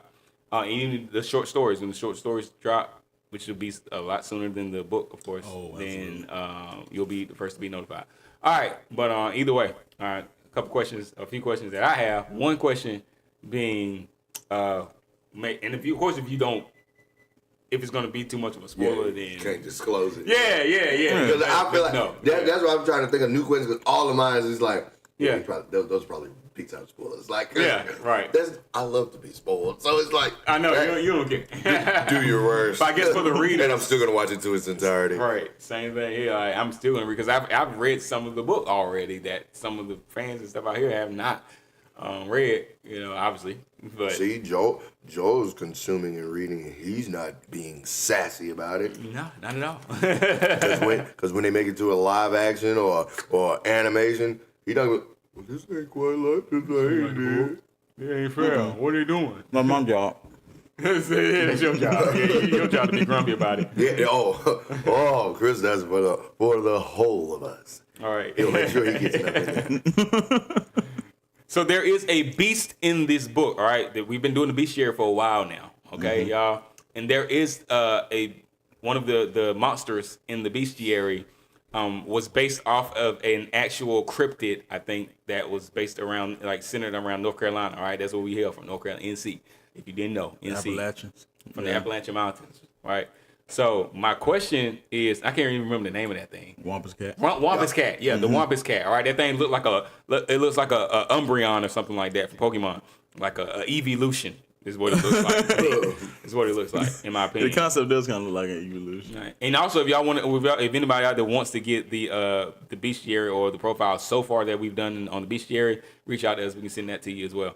But the Wampus cat is based off of Appalachian Mountains NC cryptid or not. So, but my question is, with that being the case, are there going to be other monsters from the bestiary that we haven't discussed already that are going to be based off of like real life, like cryptids or real life, I don't know, lore, like Japanese lore, or with it being based Nordic lore in or America, I won't probably do any other like anything from Japan or anything. Okay, gotcha. Maybe not, but it's a couple more from American lore that are in there.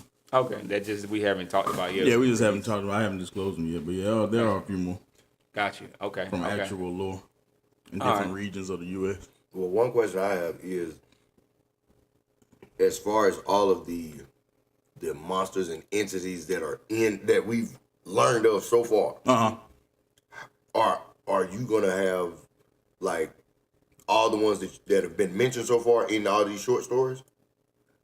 Not all in the short stories, no. Some of them are going to be in the actual book, but they are actually in the 2 short stories that are releasing. I know that and this is because this is a personal favorite for me, and I can see me voicing one of these creatures because I feel like I can think of a few different sounds. But the hollow roar ape. The hollow roar ape. I can't. It's like we do have a question on it though. Oh yes, but yeah, the hollow roar ape. Yeah, he's in one of the short stories. That's all I needed because like. And the Anakin Protocol breach, he is in there. There we go.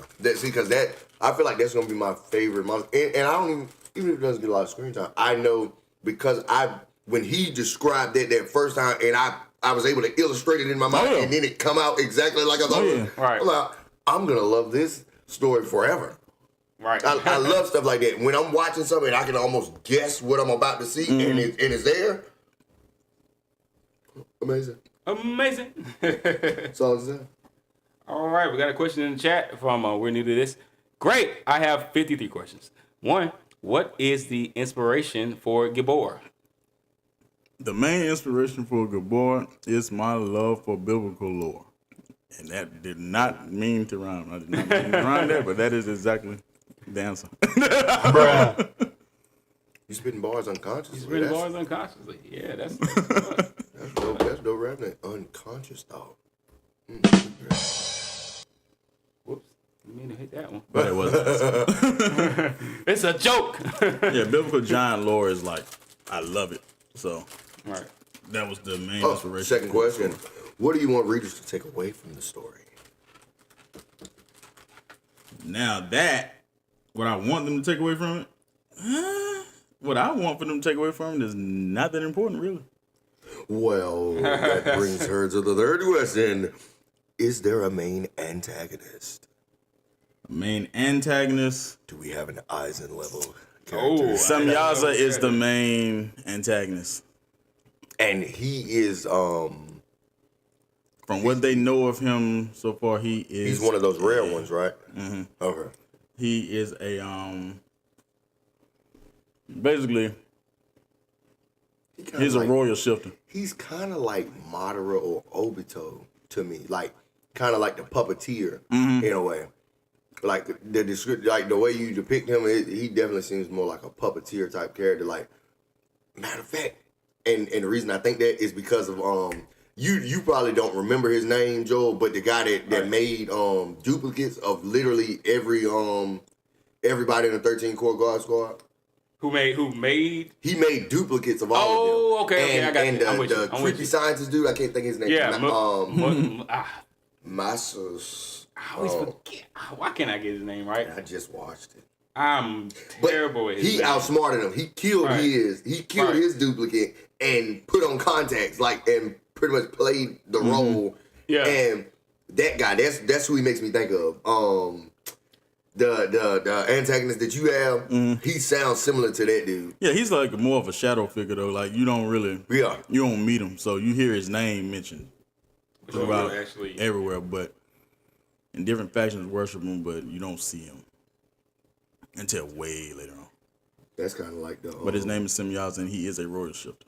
Yeah, it sounds similar to which is what's a the name? The fallen Adola, angel human hybrid. the one with the Adola burst in Fire Force. The one that they actually used to create the new city after the destruction and stuff. It's like that person, like nobody that's alive now has seen this incident, but is calling out and speaking to him. Right. Yep, and he's named after one of the main angels, fallen angels in the Book of Enoch. The Book of Enoch. All right. Cool. So, and another question that I have concerning, so there is, we got love interest and everything like that going on in the book too, right? Yeah. Is there going to be a love triangle? Maybe a love octagon. Oh my God. I don't know. It's like a party over there. Spicy. I like shapes. Spicy. I mean, real life. That's real talk. This book seems like real. It's real talk. It's real life. I don't know how much time I want to spend on that aspect, but it's a possibility. Once enough fandom comes that way, they're gonna ship a lot of those characters without permission. They're just gonna make them be what they are. Yeah, I know. That's what I'm saying. Yeah, they don't care. They just gonna find a way to put them names into one name. Right. Will this be a series? Is one of the questions. Will this be a series? I'm planning on it being at least. You could chronicle this At least with the amount of open world. Because the amount of story I got in. Yeah, that's what I said. You have a limitless supply of open world. I can't fit it in one book. You could definitely make this like a Chronicles. Oh, just like the Blundergrass. Blundergrass twins. I have yet to make it come to life, but yeah. Oh yeah. Hey, once we get that time freedom, we got so many ideas. We're gonna be making books and different things for y'all like that. And then once our live anime joint's gonna come to like Get Bored is gonna be big, you know. But eventually we're gonna have like some exclusively like an debatable anime original. Absolutely. Like I can already feel it. I had a skeleton mapped out for 3 books. 3 full-on books. Yeah. That's The first one is pretty much mapped out completely. I got a lot of chapters done for that one. The second one, I have the overall box See, and what you saying and the third one is a frame up for that now. Okay. All right. Timeline wise. The way I see this is more like when I go to the bookstore when I first saw A Court of Thorns and Roses. Mm-hmm. That's what this is giving me, and that book has stood the test of time. And it's a great read. I listened to it on the audiobook. But I have Werewolves disease, so You have it's don't we all, like, our generation is probably the hardest to compartmentalize or to condense anything, because it's like we have those broad imaginations. So it's like, nah, we're not trying to make a circle. We want like overlapping circles. Like it's like, and I'm always trying to make sure that I don't have no holes. Like, it don't go too this far out. crap. I'm like, I did this over here, but that ain't gonna fit because I got this freaking crap right here. Yeah, gotta make them all tie in. Now I got like a freaking spider web. Yeah. So now once I get done with something, like, all right, I have to sit it down and lock it in and push it to the side. Because if I don't, I will go back to it and start fiddling with it again. All right. Tinkering. So now some of the stuff is like, it's over there. I cannot touch it anymore. That makes sense. What would you say is the hardest thing you've had to deal with as far as this whole creative process? What do you think has been like the most difficult part So far, just in the creation of what the story? What I just explained, like just leaving, not going back to yeah. mess with stuff, because I'm always constantly like, dang it, I want to put that in there, but if I do that, I got to change this over here. revision, And just revising it as I go. And that, so I had to force myself not to. Yeah, because that's a big thing for everybody, like us being our own worst critic. Yeah. I'm horrible. Like, as far as music, y'all, you know me, y'all know how many songs I got. And as far as I can tell you what's wrong with every last one of them. Like, and that's just me. Like, if and other people have listened, man, I don't know what you're talking about. I said, because you can't hear it like I can hear it. Like, and the same thing, me and Joel can see something in your book. We like, because that's spot on. No, because you don't even know what happened right before that. Like, They don't make sense. Let me explain. They be like, well, why you guys say, see, this is why I didn't want to touch it. This is why I shouldn't have messed with it. Like, that's how it goes. And same thing with like painting and stuff back in the day. Like, I be painting for like, they look good. No, it don't. Yeah. Because I know what I want it to be, and like that ain't it. Your creative lens is just slightly altered versus the next person, because it's like. And that's what messed me up with art. I never finished stuff, and it's like, well, I want this, and now, well, can I buy? No, you can't buy it because it ain't finished. Yeah, that's the biggest thing with incomplete projects, because a lot of them are just stuff that you've kind of like talked yourself out of. Yeah. Yeah. Like, as far as your art, I like growing up with you and knowing that you've drawn like since we were little. Like, you've always had this skill, and it's always been down to like.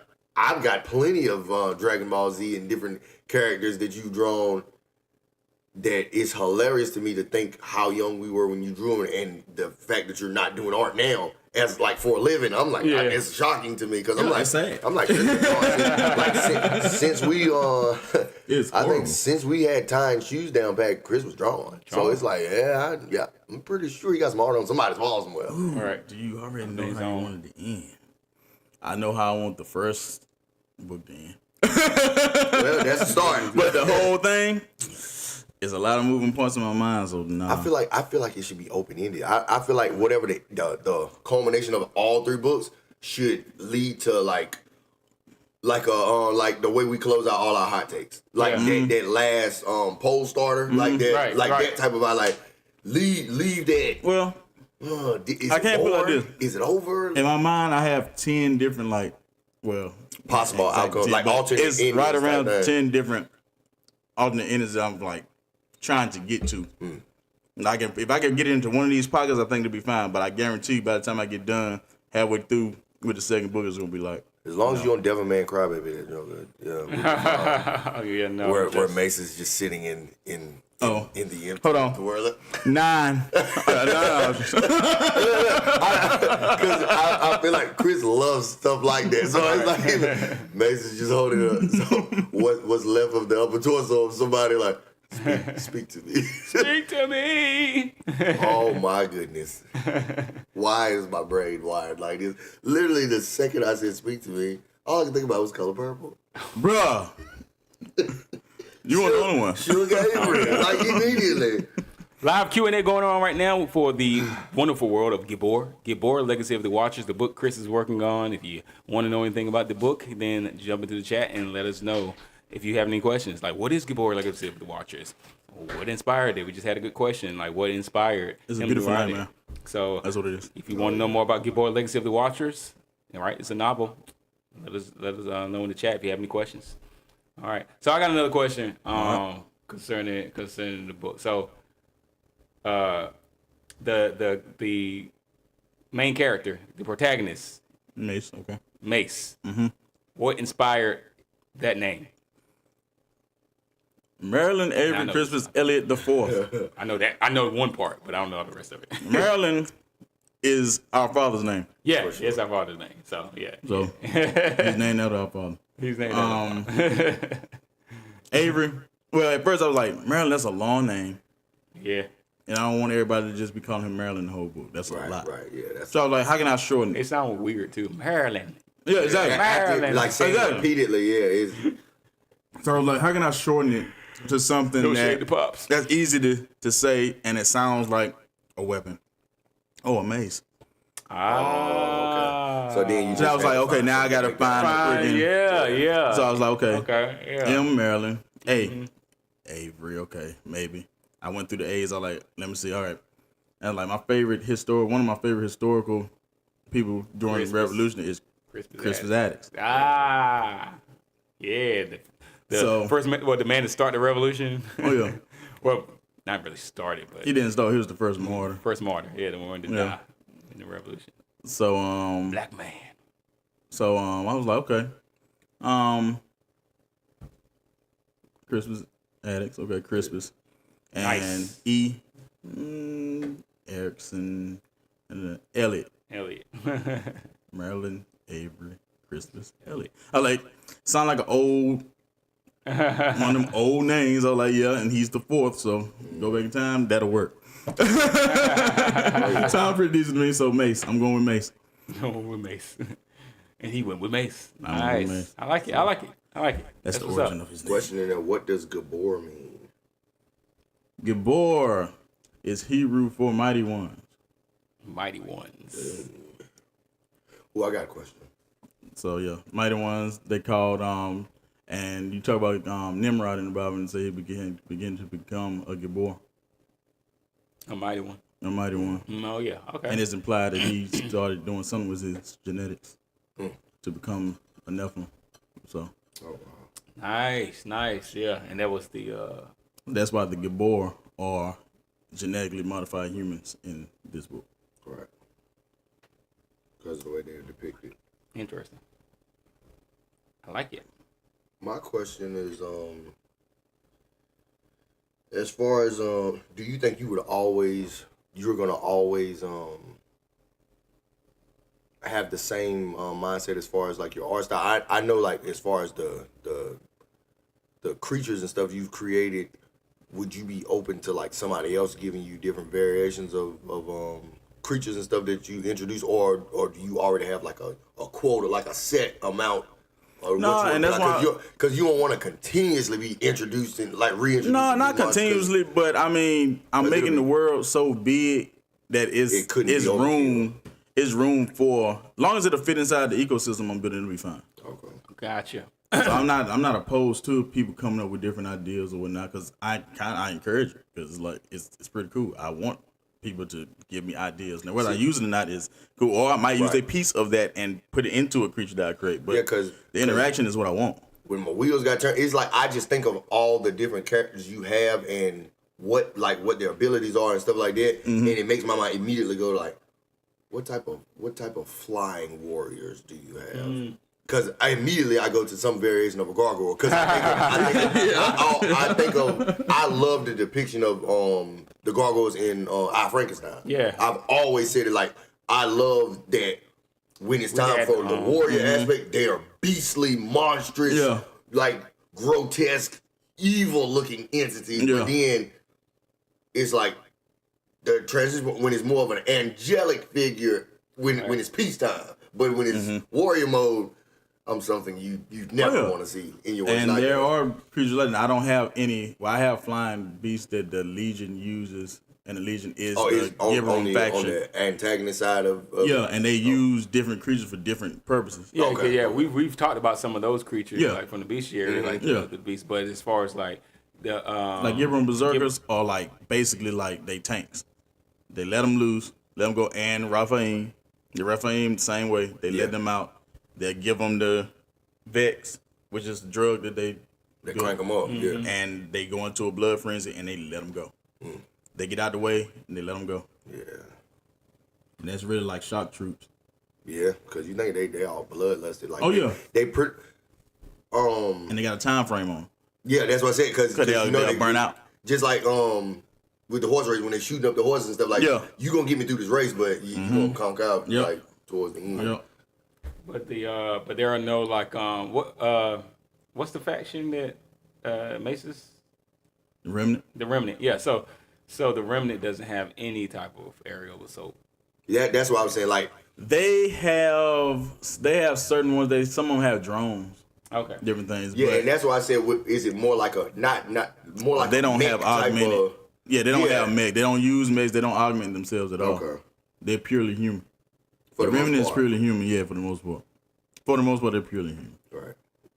Yeah, because I don't know why, but it's like I see that being a perfect fit, like a gargoyle-esque type character being on the side, like with Mason. Them, like, it's probably something like it's like an unknown, like, or is not spoken of so much that it just seems like they're very minor. But then you roll upon somebody that's kind of like standing out. I don't want to be a part of this, but now that I'm involved, I'm gonna rock with y'all and let me show you what I really look like. Yeah, like that. Now, I love that aspect in like thrillers and dark stuff like that. Fantasies. Yeah, the Southern Remnant is more militant, and they will like.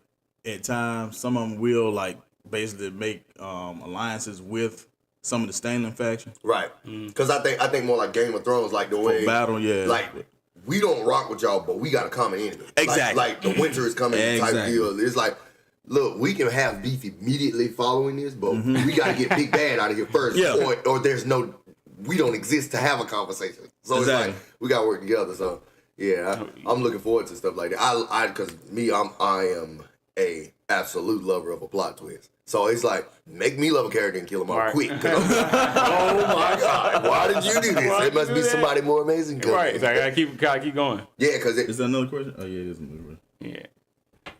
Is there any joy in the plot, or will readers be in despair of the entire series? There is a lot of despair, I will admit. But there are some joyous moments. I feel like the joyous moments are going to be amplified, though, because of how much doom and gloom there is. It's like, when you get those moments, they're going to be peak moments because everything else is despair. So it's like, you're going to hold on. The readers are really going to grasp on to those moments because they're far and few between. Oh, yeah. There's moments. There's plenty of moments of joy in there. It's good. It's going to be some good stuff. Yeah, you got to have some comic relief. But the world is in a state of utter chaos. So. You need a Caesar type of character. Like, wait a minute, what Caesar are we talking about? We talking about that like stab you 80 times Caesar? Or? Okay. Like, I'm evil. I was gonna say, I'm doing bad things, but I am hilarious. Like, it's be a bad guy that's funny. It's like that's always good. Because 9 out of 10 they end up getting off in the worst possible way, but it still ends up being comical because you always wanted them to die, but you kind of love them. Yeah. At the same time. Yeah. I love. Now I am leaning heavy on the like the grit. Yeah. Gruesomeness. Yeah. So it is. Okay. I got another question. So I guess the world building aspect of the process, is it more is the world building for your board more synonymous with a One Piece, a Bleach, or JJK? Probably JJK. Okay. Why would you say that though? Like, probably JJK because the darker nature of it, right? It's dark as piss, and I mean technology isn't completely gone, but everybody's not dead. Right. And my reason for asking, go ahead. Bleach 2 though. Which is incredible to hear from Chris. Period. If you know Chris. Just on a spiritual aspect. Right. Okay. And right, that is a great that's why I said the world building. Because there is a spiritual, another realm involved. Right. Oh, good. Okay. Call of Duty's got a different realm too. Okay. Call of Duty. We found out. No, there's a different realm in Call of Duty. What? They drop orange boxes. Oh, yeah. Oh, yeah. Oh. We're thankful. The thunder cracks and you start saying blessings fall from the sky. What? Oh, yeah. It's great. And it saves lives. It saves lives. That's why. But yeah, it's so I guess you can just say Bleach because JJK is Bleach. Yeah.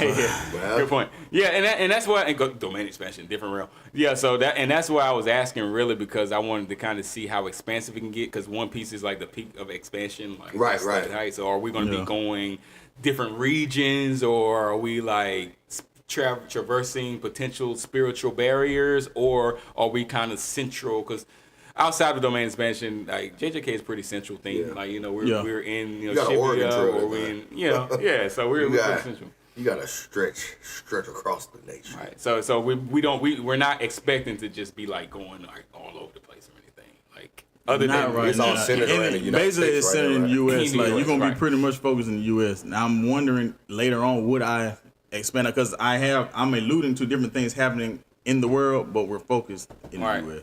I feel like the easiest transition for that though would probably be Canada, just because it's right up north. Like you can drift, like just fall into Canada. Because the frostbane worm is not here. It's a ice creature, and it's in freaking Antarctica. And they just hear about it. Yeah. So that we ain't seeing that yet. We just hearing about it. You hear reports of it, and I have written like one little story where it's showing like basically an outpost getting destroyed by one. Oh, interesting. Like a live encounter. By it. All right, we're new to this. Is very interesting in Gabor. He has another question. Can you share the catalyst that caused the world to fall into chaos? Can you? Yeah, that's pretty simple. It's just it's the return of the giants to the earth. When they get here, that's when it breaks. It falls into chaos. Yeah. Okay. But before then, it isn't. Yeah, because that's going to be announced like up front. It's gonna be announced. It's gonna be announced. Like basically, So this like isn't like Mace is stuff. preaching it that they coming back. Everybody like he's tripping. Like ain't no giants on the earth. They don't exist. Da da da. And then when that So kind of like 400 foot tall giant appear in the Appalachian Mountains and start walking across the mountain range, yelling the time of the king has returned. Like yeah. And that's like the opening, like the opening to it, or like the prologue type of deal to it, because It's not the prologue, but it's like a flashback. Okay. Oh, okay, gotcha. Because I think about I guess like a thrilling opening, like everything is, typical run of the mill day, and then you got a Godzilla level character just burst on the scene like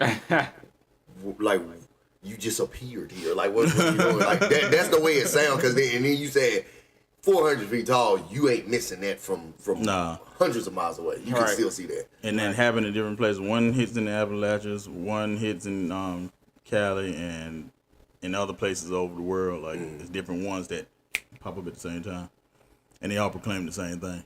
And that was a coordinated. Yeah. Right. Okay. By I remember Samyaza, saying it. like, Yeah. And the king they're speaking of is Samyaza. And nobody knows that it's him. Like the announcement is like pretty much his henchmen are there you go. proclaiming. Okay. I like this bad guy already. He just seemed like he's on some Thanos. Like you'll see my arm in the end of the book, and then finally in the third one. You know what? Tired of waiting. I'll take care of this myself. Oh man. Yeah, so Cool. that's how it starts.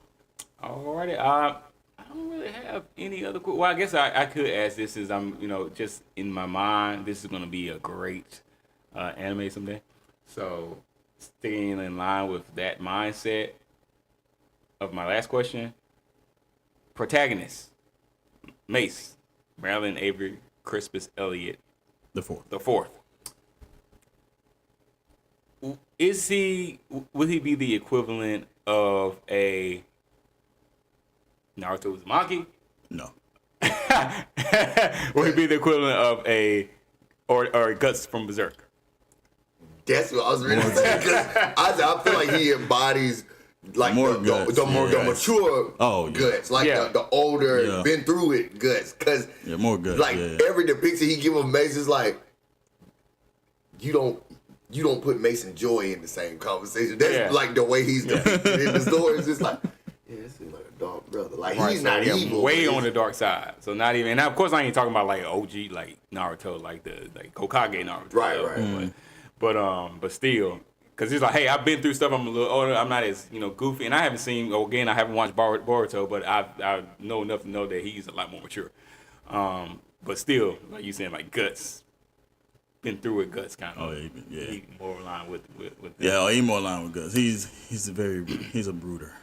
That's why I said a lot of brooding. Yeah, he's a brooder. Yeah, I was gonna say like a Ichigo or something, but I think Guts probably. I would figure maybe Guts is like Guts probably. The longer haired version of Ichigo is just like that. Yeah.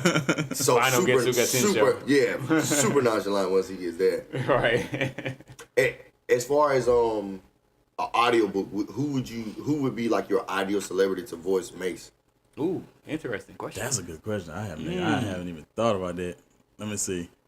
Ideal celebrity. Because me personally, I can't do it. He gone now. For me, James Earl Jones. Yeah. That's what I'm thinking. I was like, if he wasn't gone, I said he low key could be that. But There is this little technological advancement in society that's called AI. we know it ain't. I wouldn't even feel right though. I wouldn't even feel right doing that. I feel like when I think about it though, the perfect voice, nobody has a perfect voice, but I'm saying fit for this type of character because it's Michael J. White. Oh man. Bring him back. He ain't blackball no more. If he wasn't so old, I would say. Only thing is like, but at this point in the book, Mason his 40s. Oh yeah, that's I'm from Michael J. God, see, that takes a lot of contenders out for me. Like as far as who I would be thinking, because Mason's older at this point. Right.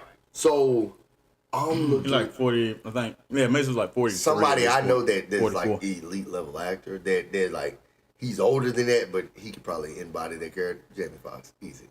Because I feel like he can go into that mode because he's so versatile acting wise. He's played so far off the spectrum characters from comedy to like it's a bit difficult because physique wise, I feel like mentally he just looked like a brute.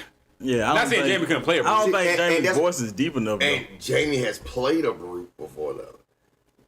Okay. You remember the depiction of Tookie Williams? Yeah. The Crip. Yeah. Oh, Big Tookie. okay. Like Okay. Jamie Foxx has been swollen in a couple movies now. No, I don't think y'all have seen. I don't think y'all have seen.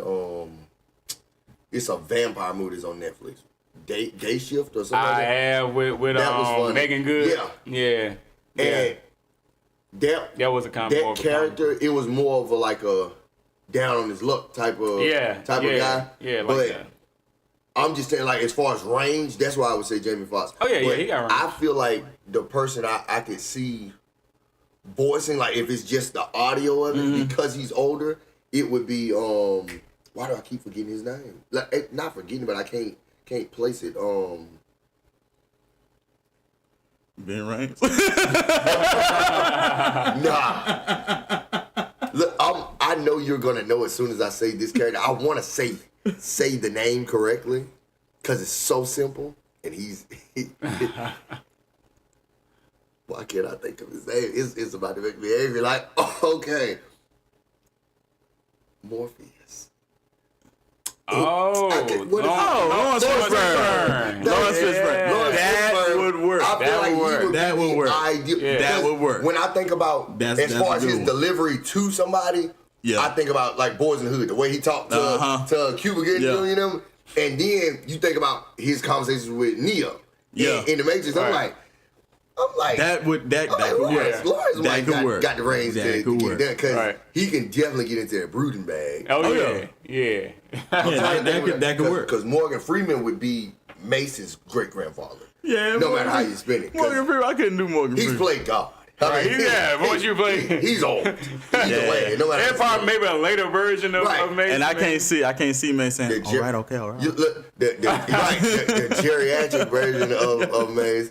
I can't get Denzel to do Mace, man. Yeah, I mean, you could, but if you wanted like a just disrespectful, always like the most destructive verbally person, Samuel Jackson. Boom. Oh my God. He cursed with that. Because he didn't stop pastoring. He didn't stop pastoring. What? So it's really snakes on the blade. Let's sit in the eye of these giants in this. Oh yeah, it is. Your book would start out in a fantastic fashion, right? and he'd have a bullhorn while he said his yelling it from the mountaintops.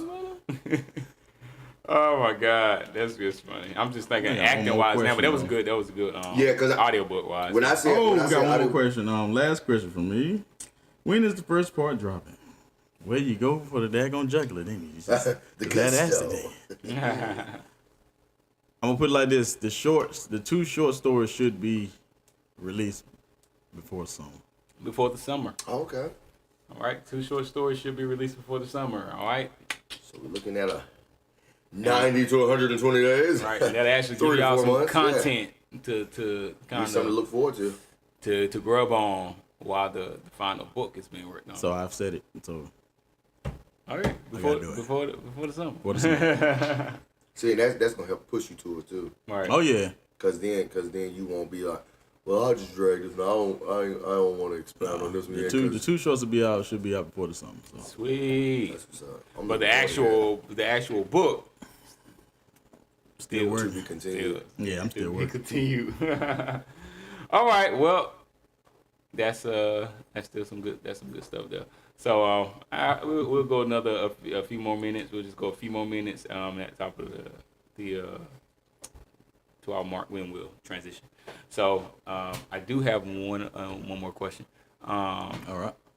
Not the last question, but one more question.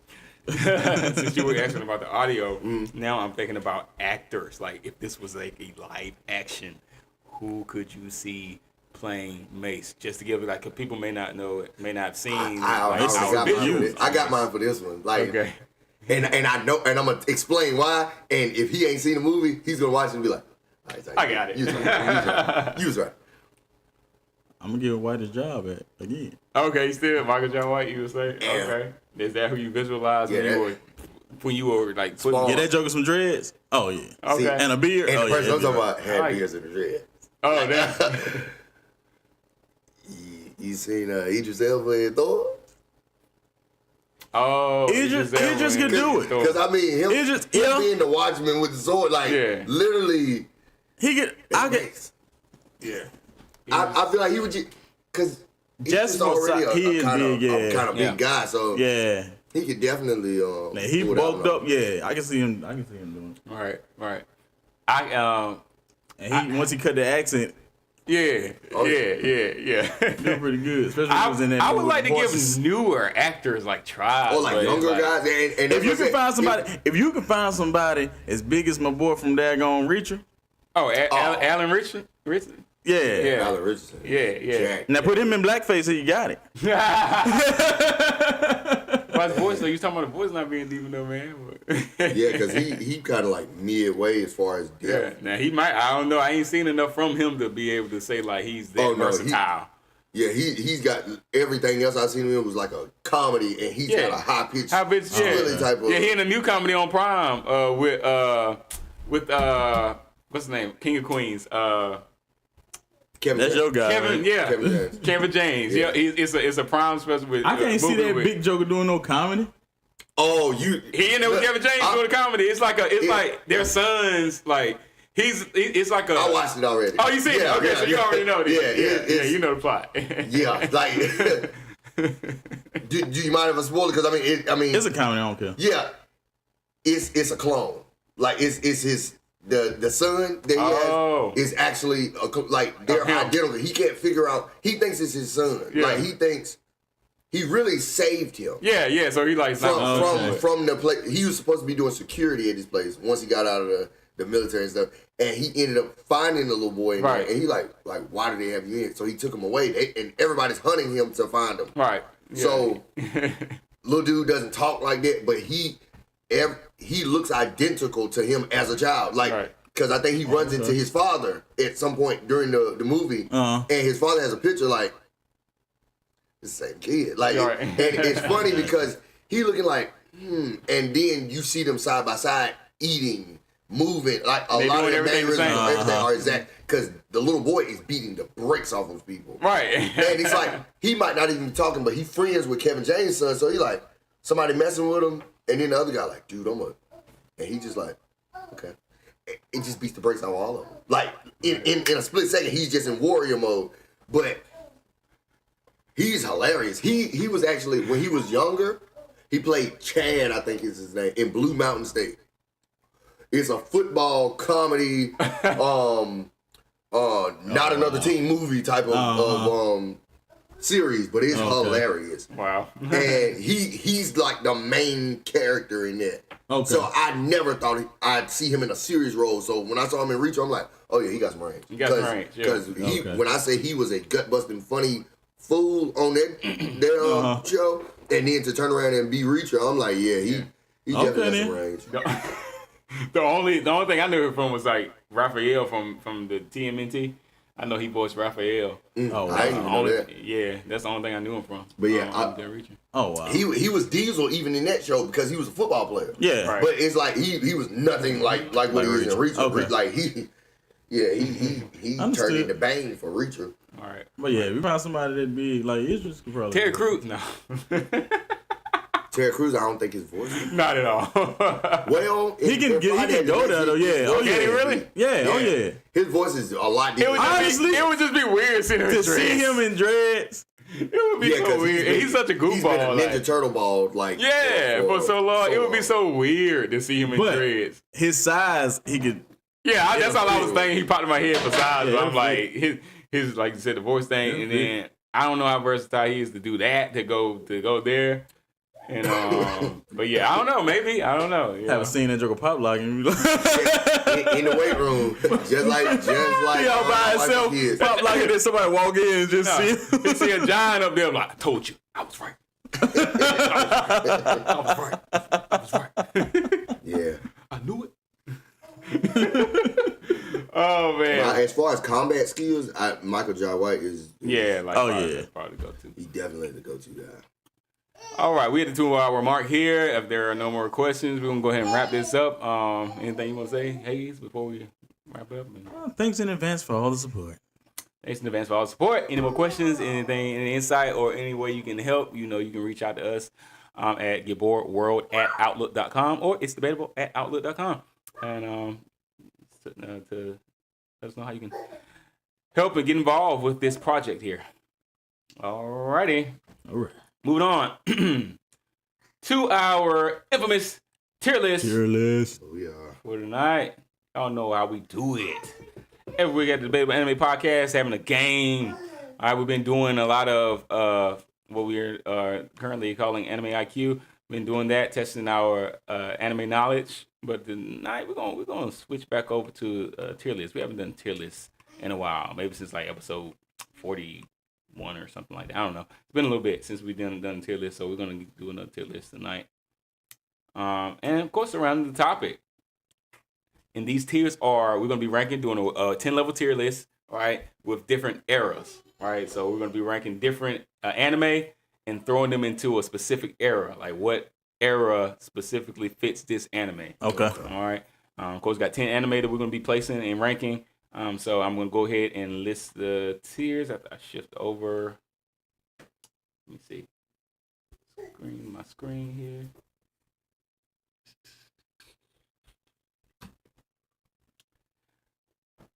Laptop's working a little slow. makes me think of Three Ninjas. Mr. Mortar Shintaro was in that hospital with that great big nurse. I'm all right. All right, so going through our tiers, and actually, I'm going to go ahead and I'm going to send y'all over to like a summary of the tiers, so y'all can be able to look at them along with the rankings, so you'll be able to more easily place them. And let's see, I'll send it to myself. All right, so going through the tiers. So of course, first off, we got at the top, first tier, top tier big three era. Right, this is going to be the anime that defines the generation. Right, cultural takeover, similar to the big three themselves. Right, that's going to be this anime. And of course, these anime are newer gen, right? At least within the past few years, these are newer gen. Oh, where do we feel like these fall? Yeah, where they fall in, and because we're talking about like where are we currently in the era of anime? Yeah. So it's only right to rank newer age anime, like new gen anime, and see where they fit. So the top tier is kind of like, hey, this anime is like equivalent to the big three. Like even though big three energy is defining the generation, it's like it was a complete cultural takeover. It's gonna be empty. It's gonna be empty. I don't know. We'll see once you start ranking. All right, let me send this over to y'all so y'all can see debatable anime. I'm gonna send in the debatable anime chat. All right, and it's probably a little backwards. Like my 1 is probably set at 10, and then my 10 set at 1. We're ranking the Trash Bad Booty Juice here back, so y'all gonna see it as 1. All right, so next. Gotcha. Tier 2, generational classic era. That's gonna be tier 9 only, what y'all see. So tier 2, I scored all the way to okay, cool. So it's going backwards. This is backwards, yeah. Tier 2, generational classic era. This is the influences future. This is the anime that influences future anime. That's how much pull this anime actually has. All right. So tier 3, mainstream breakout era. Mainstream breakout era. Right? This is the anime that non-anime fans are even tapped in. It kind of crosses over. What I got in mind for this one. Gotcha. It crosses over both barriers. Like people that don't even really generally watch anime, they still are affected by this anime. All right. Tier 4, cultural buzz era. Cultural buzz era. This is the anime that there are memes surrounding this anime. Crazy debates going on online all the time around this anime, and it's like the timeline is constantly featuring this anime.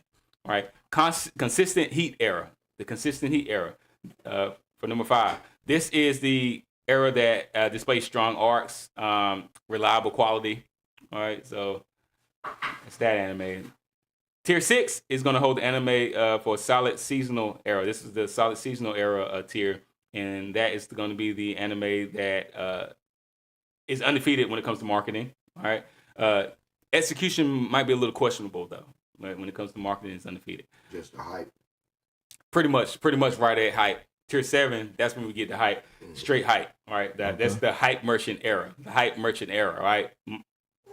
Is that the one I just did? I think I'm a little behind. Seasonal era. No, okay. Right. Yeah, hype. That is right. Yeah, hype merchant era. So seasonal is solid seasonal. That's I did my what's the name wrong? The main ingredient for the hype merchant era is the social media carries it. Right, pretty much social media carries it, right? I got one in mind for that too. Got one in mind for that. Just waiting to hear. Okay. Right, so that was 7, but 6 was a solid seasonal era, which is like good watch, not not really era defining, but it's still a good watch. You can sit down and watch it, no problem. All right, and then the number 3 is going to be the number 8 is going to be the aura overriding. Aura overriding. Cool moments. Very thin depth though, right? You can acknowledge that there are some nice moments, but it doesn't really go that deep. Right? You're not getting that depth you're looking for.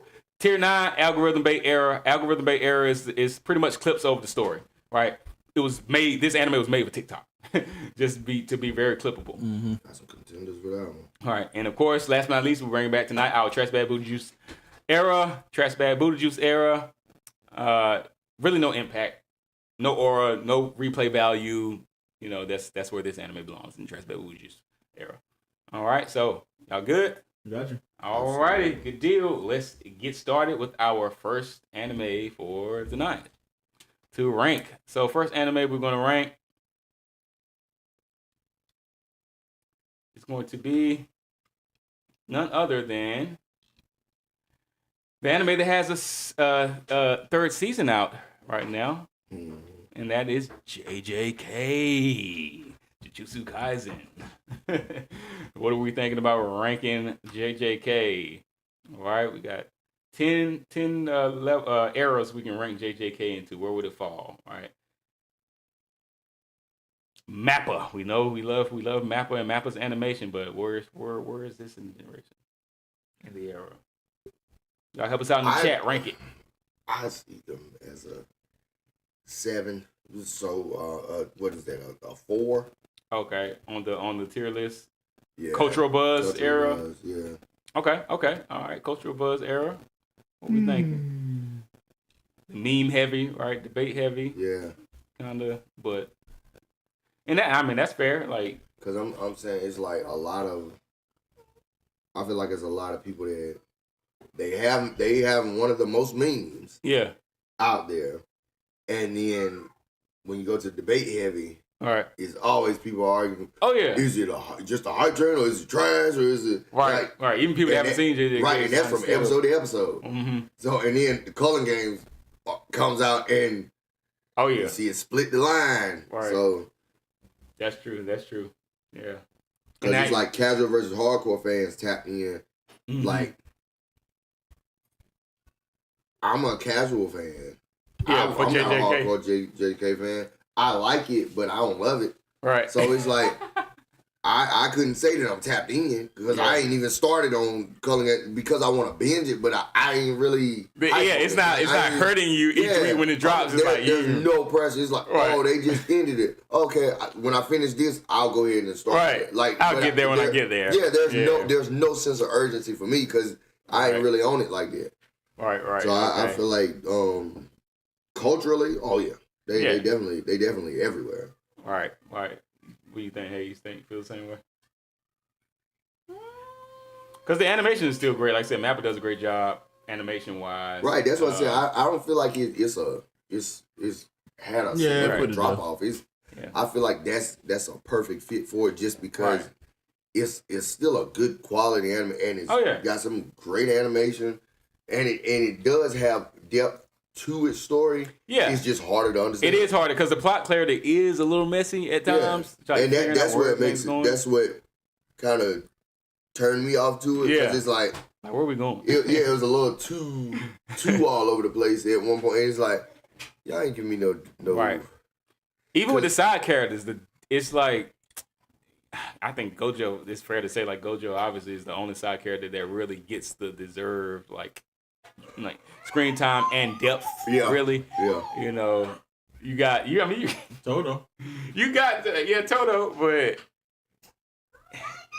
it's I don't know. I don't think the depth is really there though. Like it's in the development, I don't think it's as they don't focus as much on it as they could, in my opinion.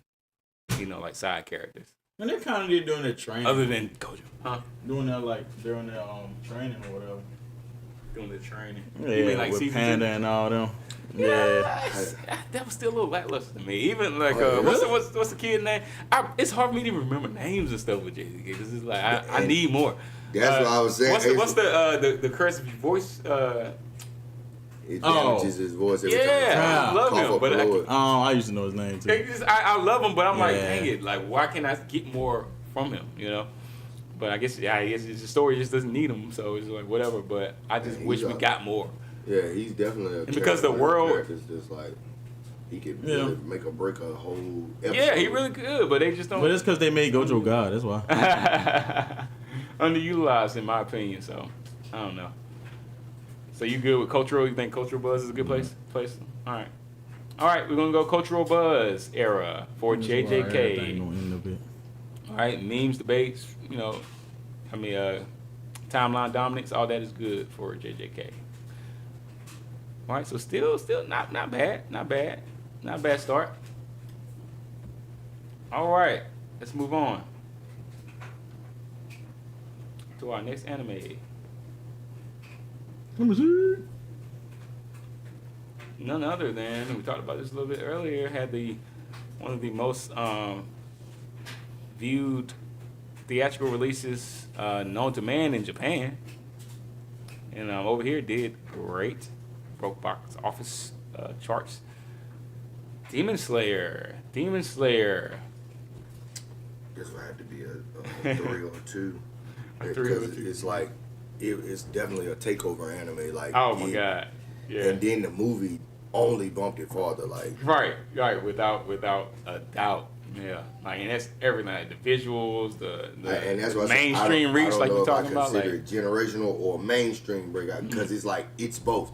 Yeah, like you can argue either one for sure. Yeah. I don't know. That jump might be 10, dog.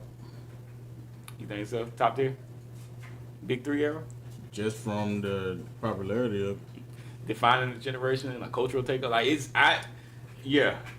And it's like we was talking about earlier, like the story structure of it is more basic, more simplistic, kind of like an MHA. Only reason I don't say 10 is because like long term loyalty. It's like it's more recent like love for it because it's like it has blown through the stratosphere in the last 2 years. Yeah. Right. I don't know the numbers on the manga sales, but I think it's pretty high. Oh yeah, they high. I wouldn't doubt it because and that's why I say 10. I'm sure the quality is that was there. the criteria for the big three. Right. That's true. But I'm saying long-term loyalty, like, are well. But them being the big three ain't got nothing to do with that long-term loyalty. It had to do with their manga sales at the time. But I'm saying that's one of the criteria on level 10 right here. It's a long-term loyalty. Right. Yeah. That's what I said. So I'm considering that like as a factor, like cultural takeover for sure. Defining this is currently defining this generation. So it's just not checking every single box, but 3 out of 4 ain't bad. so I could definitely see where you're coming from. Right. So, and I didn't disclose it, but we're gonna do 2 swaps. I mean, the big 3 aren't involved in this, so no, they're not. I mean, this is a contender. It's really just a name for right, and that's what I'm saying. This is a contender for the tier. Something that's for this generation. Yeah, this would be one of their nominees for big 3. So I could definitely understand it being 10. Yeah, and that's kind of why I just named the top tier. I really don't big 3 see era. But. I don't see another anime from the new gen that's gonna be more popularized or like more globally known than this one though. Yeah, like, as far as mainstream anime, especially not after that movie drop. Right. Yeah, it was definitely at the time. Obviously, we were looking at Demon Slayer, then we gotta go to JJK, and MHA. Yeah, I think we gotta go. All right, number one. We'll lock it in. If there's anybody that's gonna be big 3 level worthy from the new gen, it's probably the one. All right, nobody's disputing. Then we're gonna go ahead and lock it in. We get 2 swaps at the end. I know what I feel about the one I'm gonna say, and I feel like, believe it or not, me and Chris are gonna be in agreement on this one. I don't think he's gonna have an issue. What's going on? This one at all. Suki-chan, hello there. In the chat. What it do? Help us rank some of these. Help us rank some of these anime. Hope you're doing well, by the way. All right, so our next anime that we're gonna rank, we got. Oh, this one's gonna be. I don't know. This one might be a little difficult, or maybe it won't be. Let's try. Let's see what we got. If I can find it. Okay. All right. Cool. We got it right here. Pulling it up. Y'all already know what this is. The infamous Titanfall anime AOT. AOT. What do we think about Attack on Titan? All right. Full on political depth, right? Narrative, ambition, got everything you need. Number 9. All right, number 9, right up on that Demon Slayer. That's the only on the list, right? Yeah, that's the only. Yeah, number 2. 2 on the list. Yeah, 2. Because 2. It embodies literally the first generational classic. Yeah, 2. Like, it's the FMA of this era. And this is the one that influences future anime. 100%. Yeah, 2. Especially with the plot twist. Yeah, plot twist, like everything is there. Everything is there. Solid 2, yeah. Solid 2. And like Stilo was saying earlier, like AOT is one of those just like MHA where the readers were like had one gripe against it, and none of the people that watched the actual anime felt anything like that. Right. And I mean, and my take on the ending of AOT was just like, dang, I don't hate it. I see other endings that could have possibly happened. Same thing with My Hero. Right, but I don't hate it. I don't hate it. I can't hate it. I love for it to end in a final but uncomfortable way. I don't want it to be like a cookie cutter ending. Like, yeah, I expected that. Like, nah, because Deku, I was gonna be a McDonald's. I was gonna be flipping patties. Like, he really should. At the end of he was MHA, a guy. Like, yeah, Deku should have been flipping. He didn't put in the same level or tier of work as All Might with that quirk. So it's like, office job, man, you better go get some drop them fries. All right. But and he wasn't even. And you could tell they were showing clips of like how he was engaged and people loved him like as the position because he was of what in. He did, yeah. But it wasn't like All Might as a teacher. They're not putting up statue. No, they ain't putting up statue. You ain't getting a statue. Not a singular statue. You know they had the one with all. You have a team. Yeah. It was a team effort. You don't get that Superman. Because it really was a team effort. No. It was a team effort. You get the Justice League. You get the Justice League. With the Super Friends. That's that good. No shade. One of the twins. Not the one of the twins. Form of you suck. Come on. A mop in a bucket.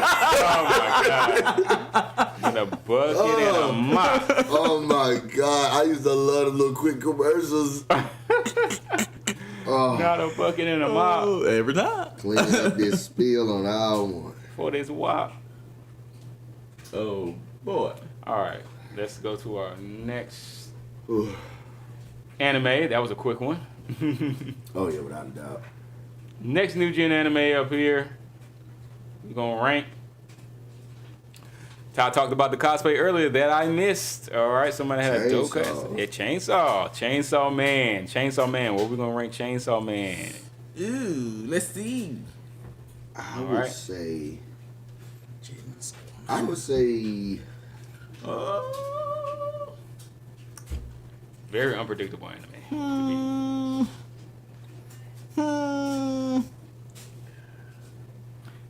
And some people complain about the hype about this anime. I mean, some people complain about like the pacing versus the hype that you get. I think of kind of like a Sakamoto Days level, but it's just better than Sakamoto Days to me. I feel like I would give it kind of like a 6. I was gonna say 5. Yeah, there's a solid seasonal era. Solid seasonal era. Yeah. All right. Yeah, very good watch. Just not an era defining anime. Strong arcs, clear identity, good rewatch value. Yeah, very good. Yeah. Good very, you don't rewatch anything. The value is there though. Whether I choose to watch it or not, I can understand when people do. I would be more. I would put it more at a 6. Though, solid 6. season. Yeah, 6. I go with 6. Yeah. Because I would say I don't feel like it really has a bunch of standout arcs to it. So I wouldn't say. And they haven't really been animated yet. Like I've seen some from the manga that are coming that I'm like, that's okay. what I'm saying, because it ain't out like that. Yeah. That's what I'm saying. Like it's pending. Like because the Resi art, it was a highly anticipated one. It was good. They did a good job. And I feel like because we haven't seen, like we can't make a judgment on something we ain't seen yet. Yeah. So it's like that kind of lessens the value of the whole the thing as a whole. Yeah. All right. So 6 solid seasonal era, or was that where y'all were? Yeah, I'm cool with solid seasonal. Okay. All right, cool. So we'll put it down at a 6. 6. All right. Anybody in the chat, y'all help us rank if y'all don't think that some of these anime are going in the right eras, like because we're talking about what era are we currently in anime. I was leaning more towards 7, but okay. Ranking some. We're gonna do change all man. We get 2 swipes at the end. Remember, we get 2 swipes. Yeah. 2 swipes at the end. So no, we swap. good with So it. don't. I think it'll be a little bit one that's be better for that. I don't think social media really push rock with it like that. Yeah, until the movie really, and then even then it was following Infinity Castle, so it couldn't get. It was a lot of hype going with it. And then once the anime dropped, it was kind of like the hype kind of died down. Then better Sakamoto Days. Oh, if Sakamoto Days on this list, it's going number 10. If that is Zom 100 are here, we know what 9 and 10 are gonna be. I mean, can we put 2 of them in Judge Bag? One slot for each tier. Also, we need to take out 9 and put it like a 10A, 10B if them 2 are there. All right, let's move on to our next anime.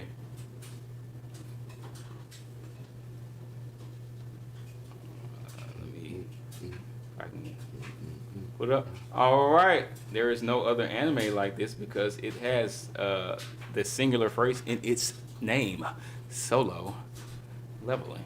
Oh. 7. 7. Hype. It is a hype machine. I can't even front. It's a hype machine. 7. Solo leveling is a straight up hype machine.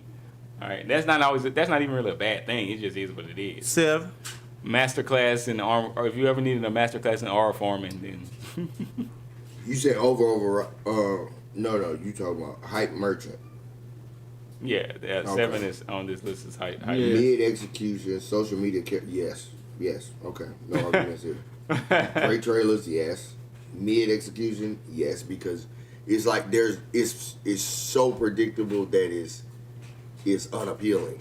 Like it's like you're so aware of what's gonna happen. You stick around because you want to see how good it's gonna look. Yeah, but you know exactly what the results are. So yeah, right. it is a hype train. Yeah, I'm cool with 7. All right, 7. Yeah, I mean, in this, it could be an 8. Like if you think about the plot Yeah. It is a Who can simplistic. thin plot?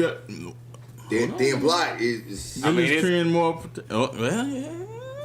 Clips over That's the story. only part I say. His aura forming is at such a. It high put him level. above the His villains. protect, like yeah.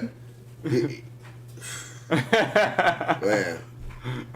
Because ain't no villain on his entire show.